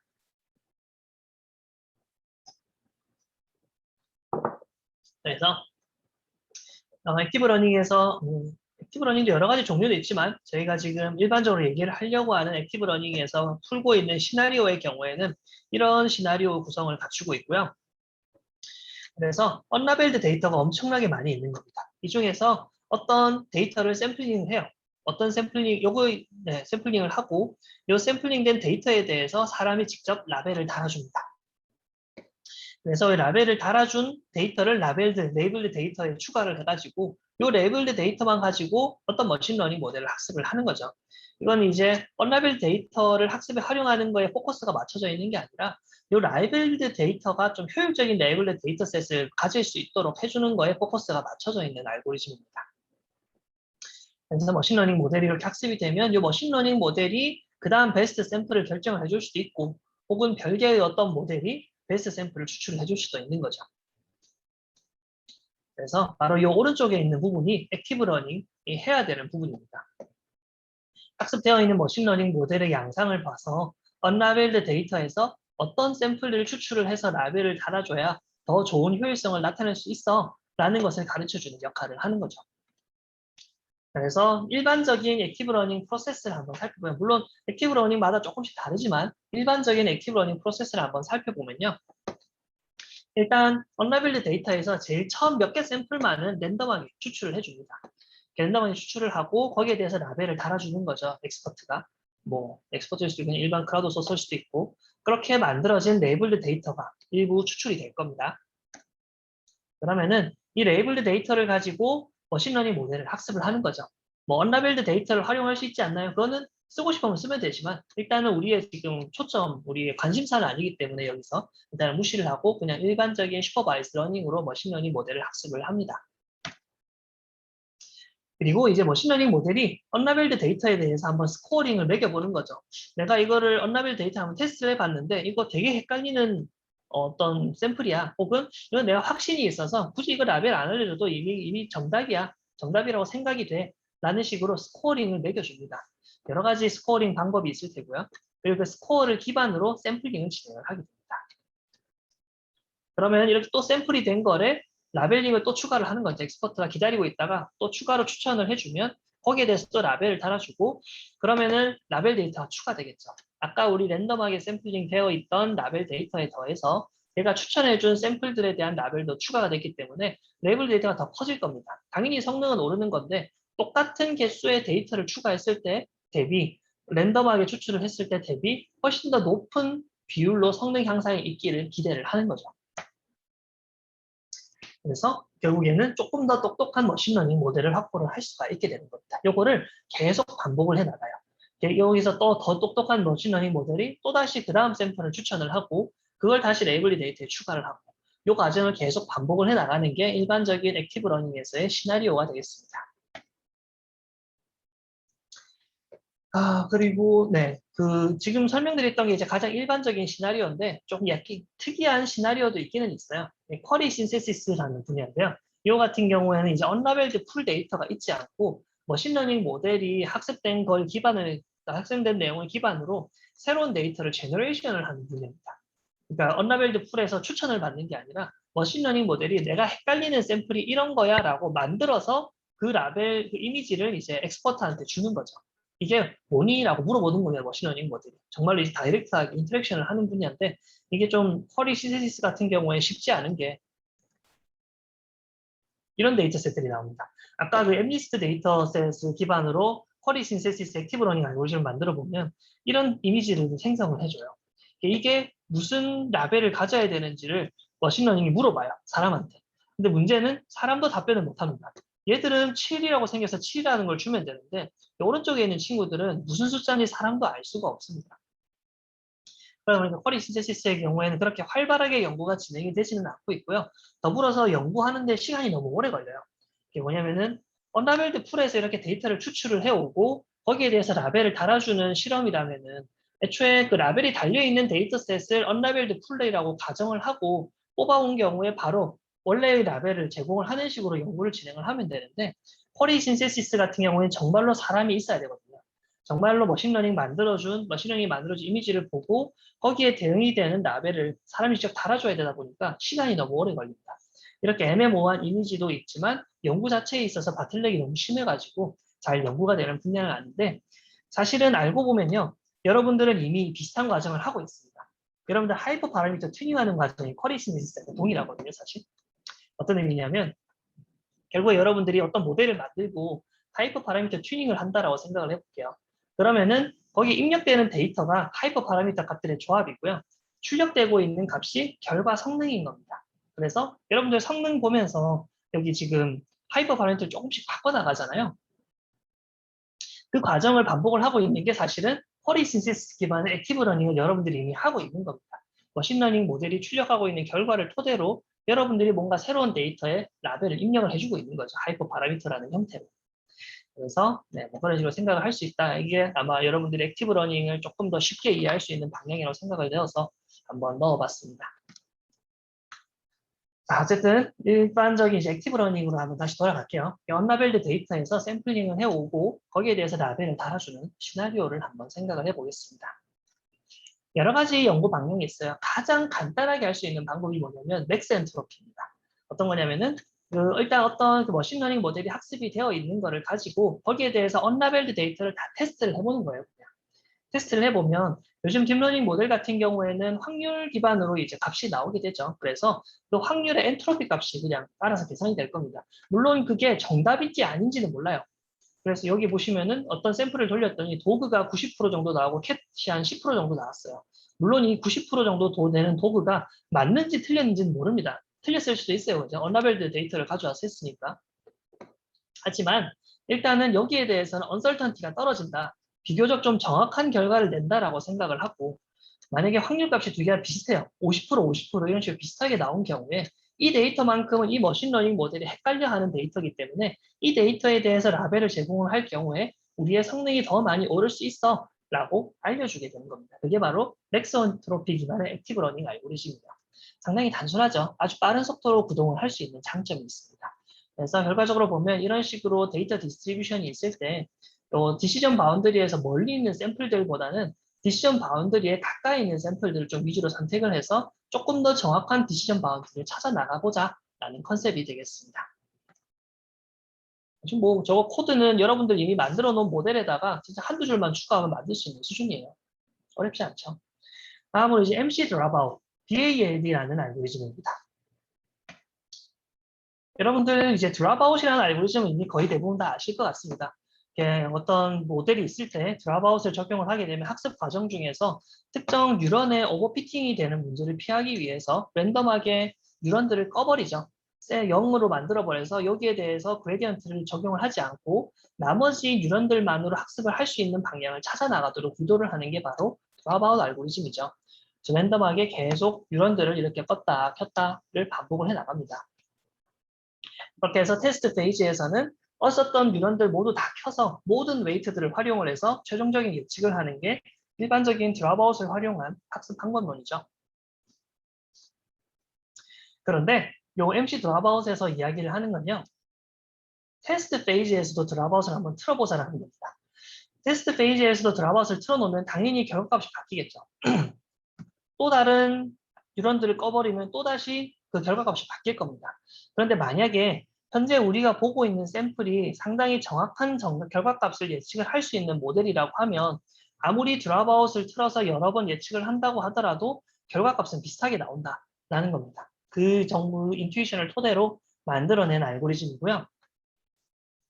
그래서 그 테스트 페이지에서 한 개 샘플에 대해서 드랍아웃을 한 랜덤으로 100번 정도 구동을 한 다음에 그 100번의 예측값들이 되게 비슷하게 나오는 것들은 이제 샘플을 하지 않고 상당히 다양하게 나오는 드랍아웃을 적용할 때마다 결과값이 다르게 나오는 샘플들을 언설턴티가 높다라고 생각을 하고 추출을 해주는 알고리즘이 MC 드랍아웃이라는 알고리즘입니다.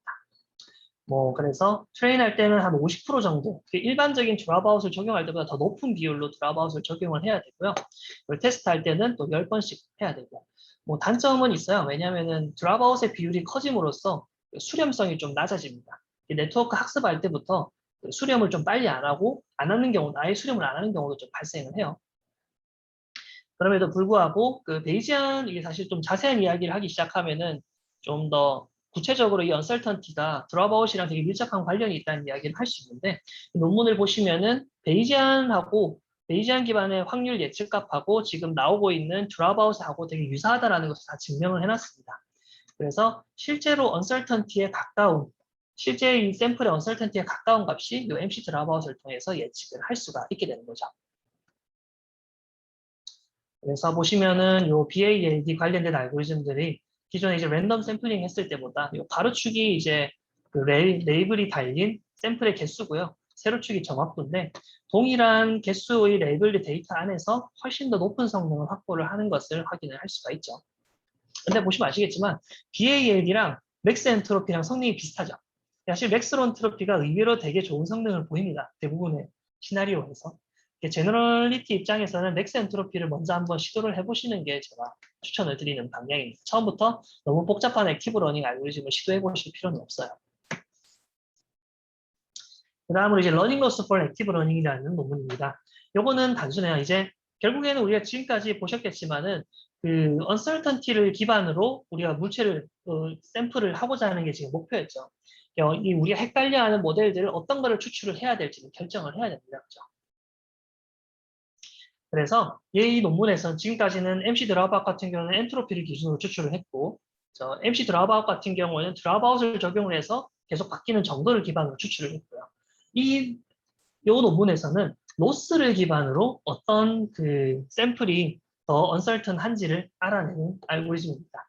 근데 아시겠지만 로스 값을 계산을 하려면 라벨 값이 있어야 되거든요. 당연히 라벨이 없는 언라벨드 풀에서는 각각의 샘플에 대응이 되는 로스 값을 계산을 할 수가 없겠죠.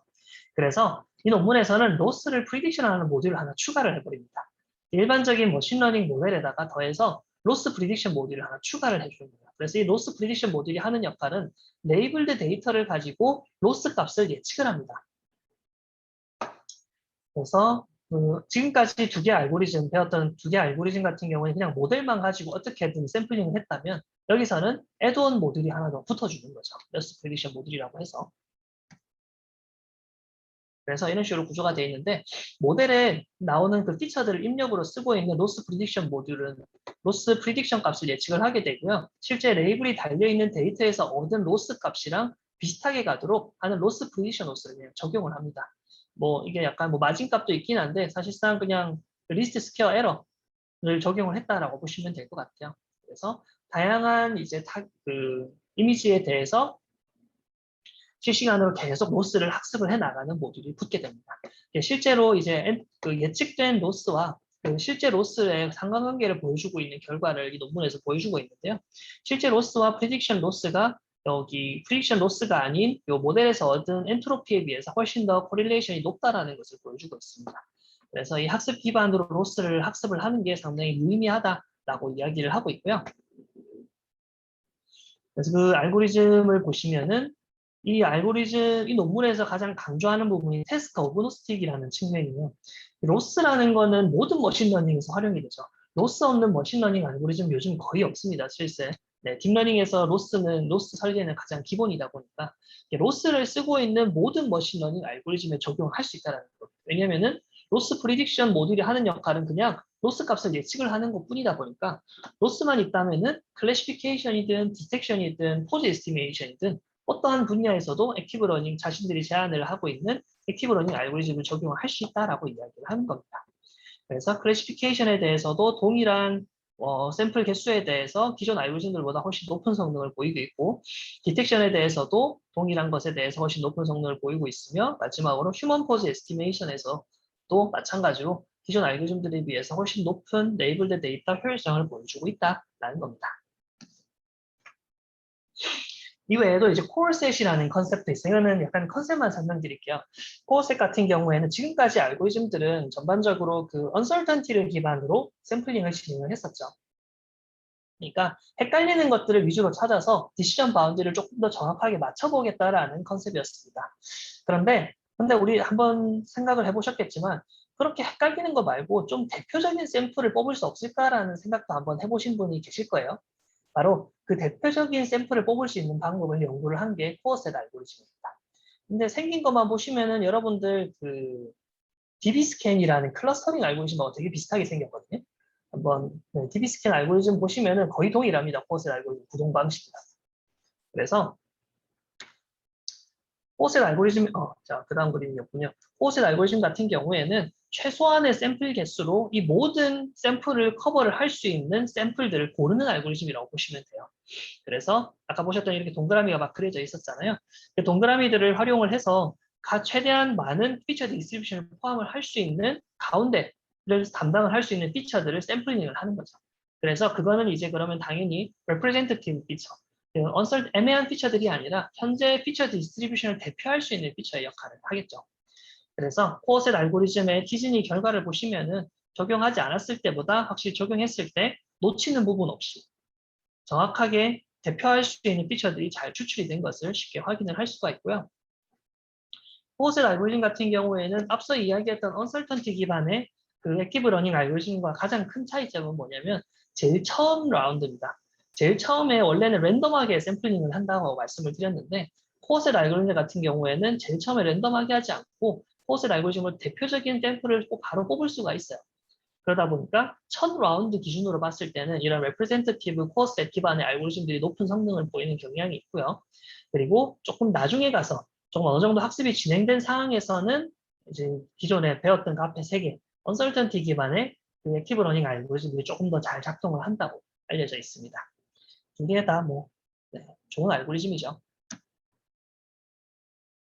네, 여기서 보시는 것처럼 좀 초반에 성능이 많이 올라가는 것을 쉽게 확인을 할 수가 있죠.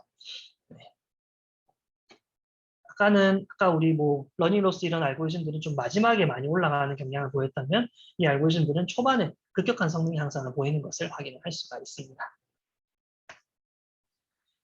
이제 마지막이에요. 여러분들 25분이니까 50분까지 해야 되는데 질의응답을 좀 해야 되니 조금 빠르게 진행해 보겠습니다.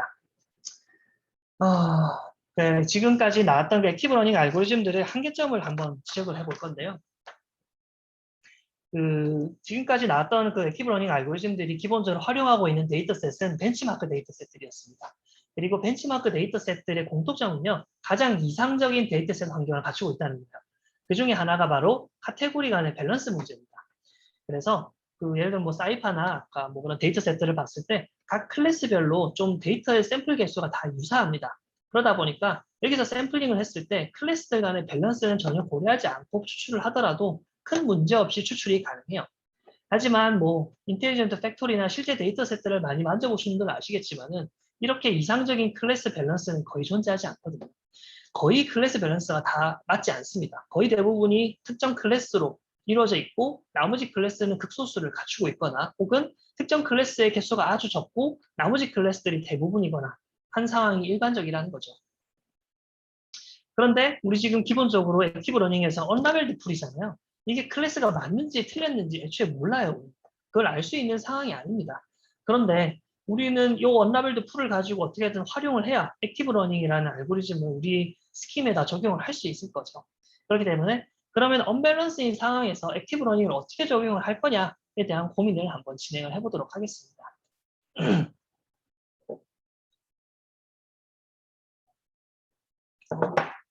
고민을 진행한다기보다 제가 이번에 관련된 논문을 발표를 했다는 걸 이야기를 드리는 거고요. 기존의 액티브 러닝 알고리즘들을 실환경에 적용을 해보니까 밸런스만 조금만 깨져도 동작을 하지 않더라. 그래서 좀 밸런스가 깨져 있는 상황에서 적용을 할 수 있는 액티브 러닝 알고리즘 없을까 고민을 하면서 나온 알고리즘이라고 보시면 되고요. 그래서 결과적으로 이 알고리즘에서 고려를 하는 것들은 카테고리의 임밸런스, 카테고리 특정 카테고리가 너무 많고 특정 카테고리가 너무 작은 이런 상황에 대해서도 대응을 할 수 있고 더불어서 각 클래스별로도 난이도가 있겠죠. 특정 클래스는 분류하기가 상당히 어려운 데이터가 있을 수도 있고 혹은 특정 데이터는 양이 적음에도 불구하고 상당히 좀 이제 분류하기가 쉬워서 굳이 더 집중을 할 필요가 없는 더 샘플링을 하지 않아도 되는 샘플이 있을 겁니다. 그죠? 그리고 더불어서 기존에 앞선 나온 알고리즘들은 uncertainty 기반으로 하든지 representativeness, 대표성을 기반으로 하든지 어떤 사람의 자기적인 가정을 기반으로 샘플링을 진행을 했다면 이런 거 아예 없이 정말로 그냥 정확도가 오르는 방향으로 샘플링을 할 수 없을까에 대한 고민을 진행을 했고요. 이 알고리즘에서 이제 그 문제들을 해결을 했습니다. 그래서 전체 데리베이션은 이렇고요. 아까 말씀드린 내용 그대로예요. 결국에는 현재 샘플이 주어졌을 때 그라운드 이게 해시 씌어져 있는 게 프리딕션 된 값이고요. 그냥 y가 그라운드 트루스입니다. 즉 현재 샘플이 주어졌을 때 프리딕션 되는 값과 실제 그라운드 트루스가 다를 확률을 기반으로 샘플링을 하자는 거죠. 이게 말 그대로 우리가 그게 추가가 되었을 때 성능이 오르냐 마냐의 그냥 그 지표 그 자체가 되겠죠. 앞에서처럼 뭐 representativeness를 가정을 한다든지 uncertainty를 가정을 한다든지 하는 것들 없이 그냥 단순히 더 성능을 높일 수 있는 방향을 찾아 나가보자는 겁니다. 그래서 요거를 이제 한번 조금만 한 번 더 계산을 해보면 이런 식으로 풀어낼 수 있고요. 그 외의 케이스들에 대해서 다 정확한 프리딕션이 됐을 때의 확률을 합한 거에서 1을 뺀 거죠. 그래서 여기에다가 이제 베이즈 룰을 그대로 적용을 한 겁니다. 베이즈 룰을 적용을 하고 네, 지금 해보면 한 가지가 밑에 있군요. 네, 해서 그래서 앞에 여기에다가 요 베이지를 적용할 그대로 끼워 넣어준 결과물이고요. 여기서 과정이 갑자기 어프로시메이션이 됐는데 여기서 요 부분이 없어졌습니다. 요 x가 없어진 이유가 x랑 y 같은 경우에 서로 이제 디펜던시가 강하다 보니까 굳이 x와yn을 두 개 넣어줄 필요 없다는 가정하에 x를 그냥 지워버리고 y 프리딕션만 남겨둔 상황이라고 보시면 되겠습니다. 그래서 지금 우리가 계산을 하고자 하는 스코어링 펑션의 경우에는 이런 식으로 데리베이션이 되는데요. 각각에 대한 의미를 한번 살펴보면 첫 번째는 이제 P의 yn yn 해시죠. 그러니까yn이 해시라는 예측이 되었을 때 이게 정말로 맞는 예측이냐라는 것에 대해서 결정을 내려주는 겁니다. 이게 결국에는 각 클래스들의 difficulty를 의미를 하게 돼요. 예, 라벨이 예측이 되었을 때 그거 예측될 가능성과 실제 그라운드 트루스의 상관관계를 예측을 계산을 하게 되죠. 그리고 마지막에 있는 PYN 같은 경우 이게 이제 밸런스의 문제를 해결해 줍니다. 실제로 이 YN이라는 예측되는 그 클래스 데이터의 개수가 얼마나 있는지를 기반으로 확률을 계산을 하는 거기 때문에 프라이어 논리지의 일종으로 라벨의 개수 값을 고려를 해주게 됩니다. 한번 보시면은 이게 만약에 값이 커요. 그러면은 그 언라벨드 풀 안에 데이터가 상당히 많다는 뜻이고 그 많으면 많을수록 작아지죠. 빼기가 붙어 있으니까. 따라서 오히려 많은 클래스일수록 더 적게 선택을 하고자 하는 겁니다. 왜냐면은 당연히 적게 있는 샘플들을 많이 선택을 해야 돼요. 그래야 그 클래스들 간의 밸런스가 잘 맞으면 맞을수록 슈퍼비전의 성능은 올라가게 되어 있거든요. 따라서 적게 있는 것들은 그래도 그 개 안에서는 조금 더 많이 추출을 할 수 있도록 하고 많이 있는 거는 비교적 조금 덜 추출을 해야 라벨드 데이터셋 입장에서는 밸런스가 잘 맞다라는 거죠. 그리고 마지막으로 likelihood of 샘플이 있습니다. 즉 이게 좀 특이한데 보통은 우리가 학습하는 딥러닝 모델 같은 경우에는 이미지가 주어져 있을 때 프리딕션을 했을 때 확률을 예측을 하고 있죠. 그런데 이거 지금 뒤집어져 있습니다. 보시면은. 라벨일 때 이 피처의 확률을 계산을 해야 됩니다. 요거는 일반적인 모델로 계산을 할 수가 없거든요. likelihood of sample이라고 하는데 분명히 여기 계산이 돼야 우리가 이 스코어 펑션을 계산할 수가 있는데 일반적인 모델로는 요거를 예측을 할 수 없다는 거죠. 그래서 저거를 계산을 할 수 있는 애드온 모듈을 하나 붙입니다. 마치 아까 그 러닝 로스트 for 액티브 러닝 논문처럼 저 likelihood만을 위한 애드온 모듈을 기존의 모델에다가 갖다 붙여줬어요. 이것이 하는 역할은 아까 말 그대로 likelihood 값을 계산을 하기 위한 용도고요. 이게 학습이 어떻게 되냐면은 결국에 어떤 특정 라벨이 입력이 되었을 때 X 분포를 계산을 해야 되는 거기 때문에 Variation Autoencoder를 활용을 해서 Variation Autoencoder의 디코더 부분을 활용을 합니다. 그리고 이 디코더가 하는 역할이 어떤 레이턴트 베리어블을 입력을 받아서 원래의 이미지, 원래의 피처를 그대로 생성을 하는 역할을 하게 되는데요. 이때 요 Z에다가 만약에 우리가 어떤 프리딕션 라벨을 정보를 컨디션으로 입력을 시켜주게 되면 우리가 딱 원하는 likelihood probability가 여기 존재하고 있죠. 그래서 그거를 위해서 이 Z 레이턴트 베리어블에 조금 조작을 가합니다. 그래서 레이턴트 베리어블에 여러 개의 레이턴트 베리어블 피처들이 디멘전이 있을 텐데 이 중에 특정 피처들은 클래스 1번, 특정 클래스는 클래스 2번, 클래스 3번 이런 식으로 각각의 클래스의 뉴런들을 배당을 시켜줍니다. 그래서 인코딩 값이 입력이 될 때 인풋 피처와 더불어서 프리딕션 라벨을 함께 입력을 시켜주고요. 이때 이 프리딕션 값에 따라서 특정 선택된 뉴런들 값을 0으로 만들어 버립니다. 그러면은 만약에 우리가 이제 테스트 과정 중에서 입력되어 있는 레이턴트 피처들 중에서 우리가 원하는 프리딕션 라벨 값에 대응이 되는 피처를 0으로 만들어 버리면 이 Z 값이 Y 프리딕션에 대한 기분 값으로 바뀌게 되겠죠. 거기에 대해서 X의 프리딕션 값을 얻으면 우리가 아까 원했던 likelihood 샘플 값을 얻게 되는 겁니다. 그래서 이렇게 학습을 시키기 위해서 이런 새로운 로스텀을 추가를 하게 되었는데요. 그냥 클래시피케이션을 하는 거예요. 레이턴트 피처를 가지고 클래시피케이션을 하는데 클래시피케이션을 하는 그 스코어 값 출력을 이 각각의 대응이 되는 뉴런들 값의 제곱으로 활용을 했습니다. 그리고 마이너스를 붙여서 1번 클래스면은 1번 클래스에 대응이 되는 것들이 0에 가까워지도록 하고 2에 대응이 되는 것들은 0에 가까워지도록 해서 이 크로스 엔트로피를 기반으로 추가적인 로스로 베리에이션 오토엔코더를 학습을 진행을 했습니다. 그래서 테스트할 때는 아까 말씀드린 제로 마스킹을 그냥 그대로 진행을 하면 돼요. 제로 마스킹이 적용이 되는 순간 이제 기분값이 되는 거죠. 컨디션 값이 되는 겁니다. 이때 재밌는 거는 이 디코더에 있는 이 likelihood 샘플 값이 결국에는 베리에이션 오토엔코더 값의 로스 값과 동일합니다. 왜냐하면 이 앞에 값의 경우에는 인코더라서 이미 고정되어 있는 로스 값이고요. 뒤쪽에 있는 이 부분이 결국에 앞에 있는 이 부분이 우리가 원하는 역할을 하고 뒤에 있는 건 인코더라서 우리가 굳이 컨스턴트 값으로 동작을 하기 때문에 무시를 해도 되고 앞에 부분의 경우에 이제 likelihood of 샘플이 정확하게 계산이 되고 있거든요. 마스킹을 적용을 한 다음에 베리에이션을 오토엔코드의 로스를 계산을 하면 그게 바로 거기에 로그를 씌우면 그게 바로 우리가 원하는 그 likelihood of 샘플이 되는 겁니다. 나머지 라벨링 에러나 프라이어 오브 라벨 같은 경우에는 그냥 언라벨드 풀에다가 다 프리딕션을 얻어가지고 한번 계산을 해보면 되는 거고요. 이거는 크게 어렵지 않으니까 그냥 나누기 하는 겁니다. 전체 개수분에 각각의 라벨 개수 이런 식으로 나누기 하면 얻어지는 부분입니다. 그렇게 해서 VA를 학습을 하고 각각에 대해서 아까 말씀드렸던 프라이어니, 라이클리후드니 하는 것들을 다 계산을 한 다음에 최종적인 스코어 펑션을 계산을 하고 이 중에서 큰 언설턴티를 가지고 있는 것들을 샘플링을 하게 됩니다.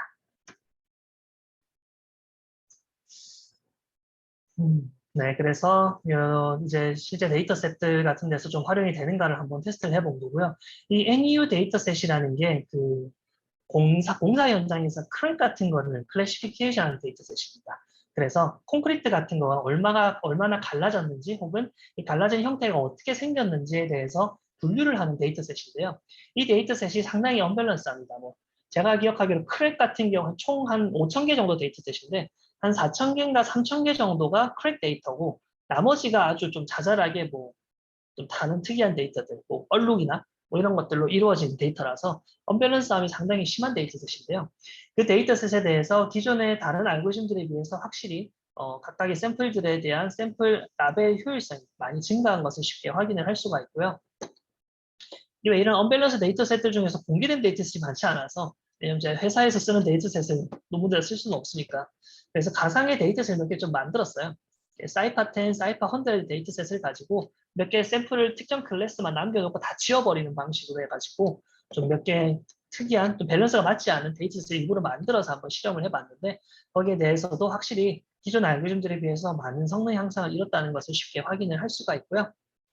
이외에 사실은 이 알고리즘의 한계점이기는 한데 일반적인 환경, 정말 밸런스가 잘 맞는 그 기존에 많은 논문들이 실험을 하던 환경에 대해서는 성능 향상 자체는 별로 없습니다. 떨어지진 않지만 성능 향상은 그렇게 많지는 않아요. 왜냐면은 프라이어 텀이랑 그 difficulty 텀이 결국엔 동작을 하지 않고 likelihood of sample만 동작을 하게 된다는 건데 요거가만 가지고 있는 역할은 기존에 계산했던 uncertainty나 representativeness와 동일하다라는 걸 보여주는 거죠.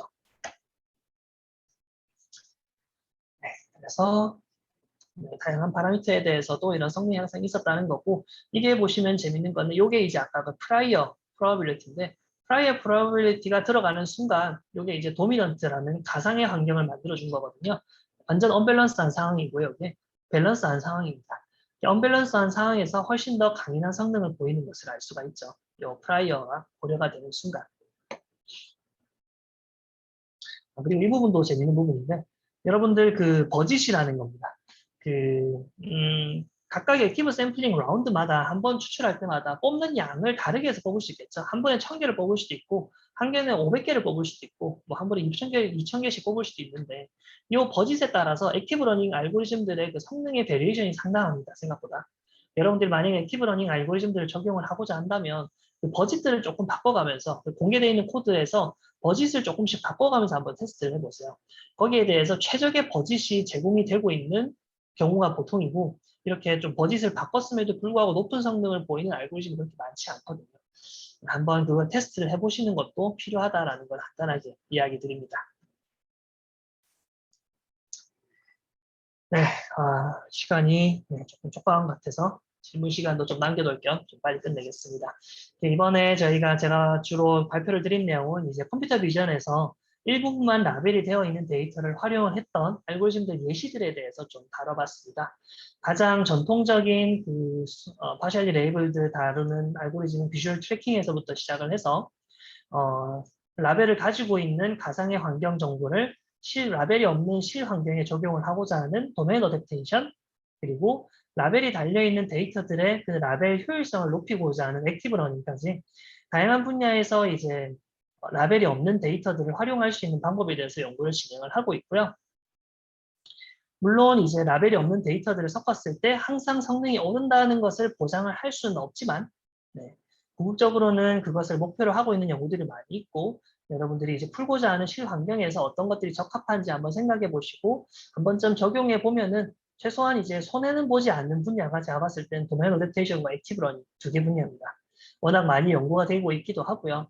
성능이 떨어지는 케이스가 그렇게 많이 발생을 하지 않는 시나리오이기도 해서 여러분들의 그 실제 환경에 대해서 한번 고민을 해보고 어떤 게 개선할 수 있는지도 고민을 해봐서 연구 토픽으로 잡아보는 것도 나쁜 방향은 아닐 것 같습니다.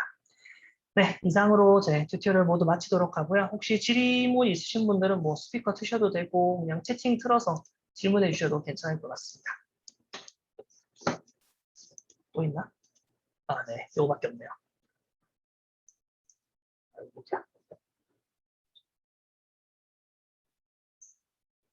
또 이외에 그냥 좀 긴 질문이나 나중에 그냥 곰곰이 고민하다가 재밌는 아이디어나 뭐 이런 데 실제 적용할 수 있을지에 대해서 좀 궁금하고 하시면 네, 제 이메일로 보내주시면 확인하는 대로 답변을 드릴 수 있을 것 같습니다.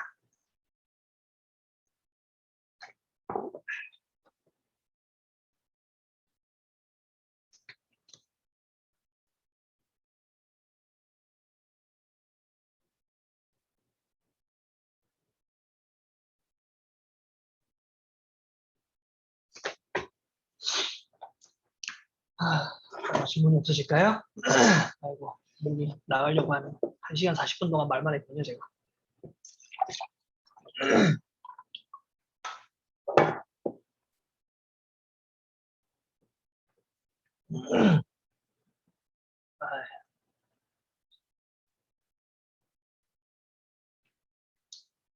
네, 뭐 따로 질문 없으시면 이 정도로 마치고요. 뭐 추가 질문 있으신 분들은 편하게 이메일 보내주시면 감사하겠습니다. 다들 긴 시간 듣느라 고생 많으셨습니다. 점심 식사 맛있게 하십시오.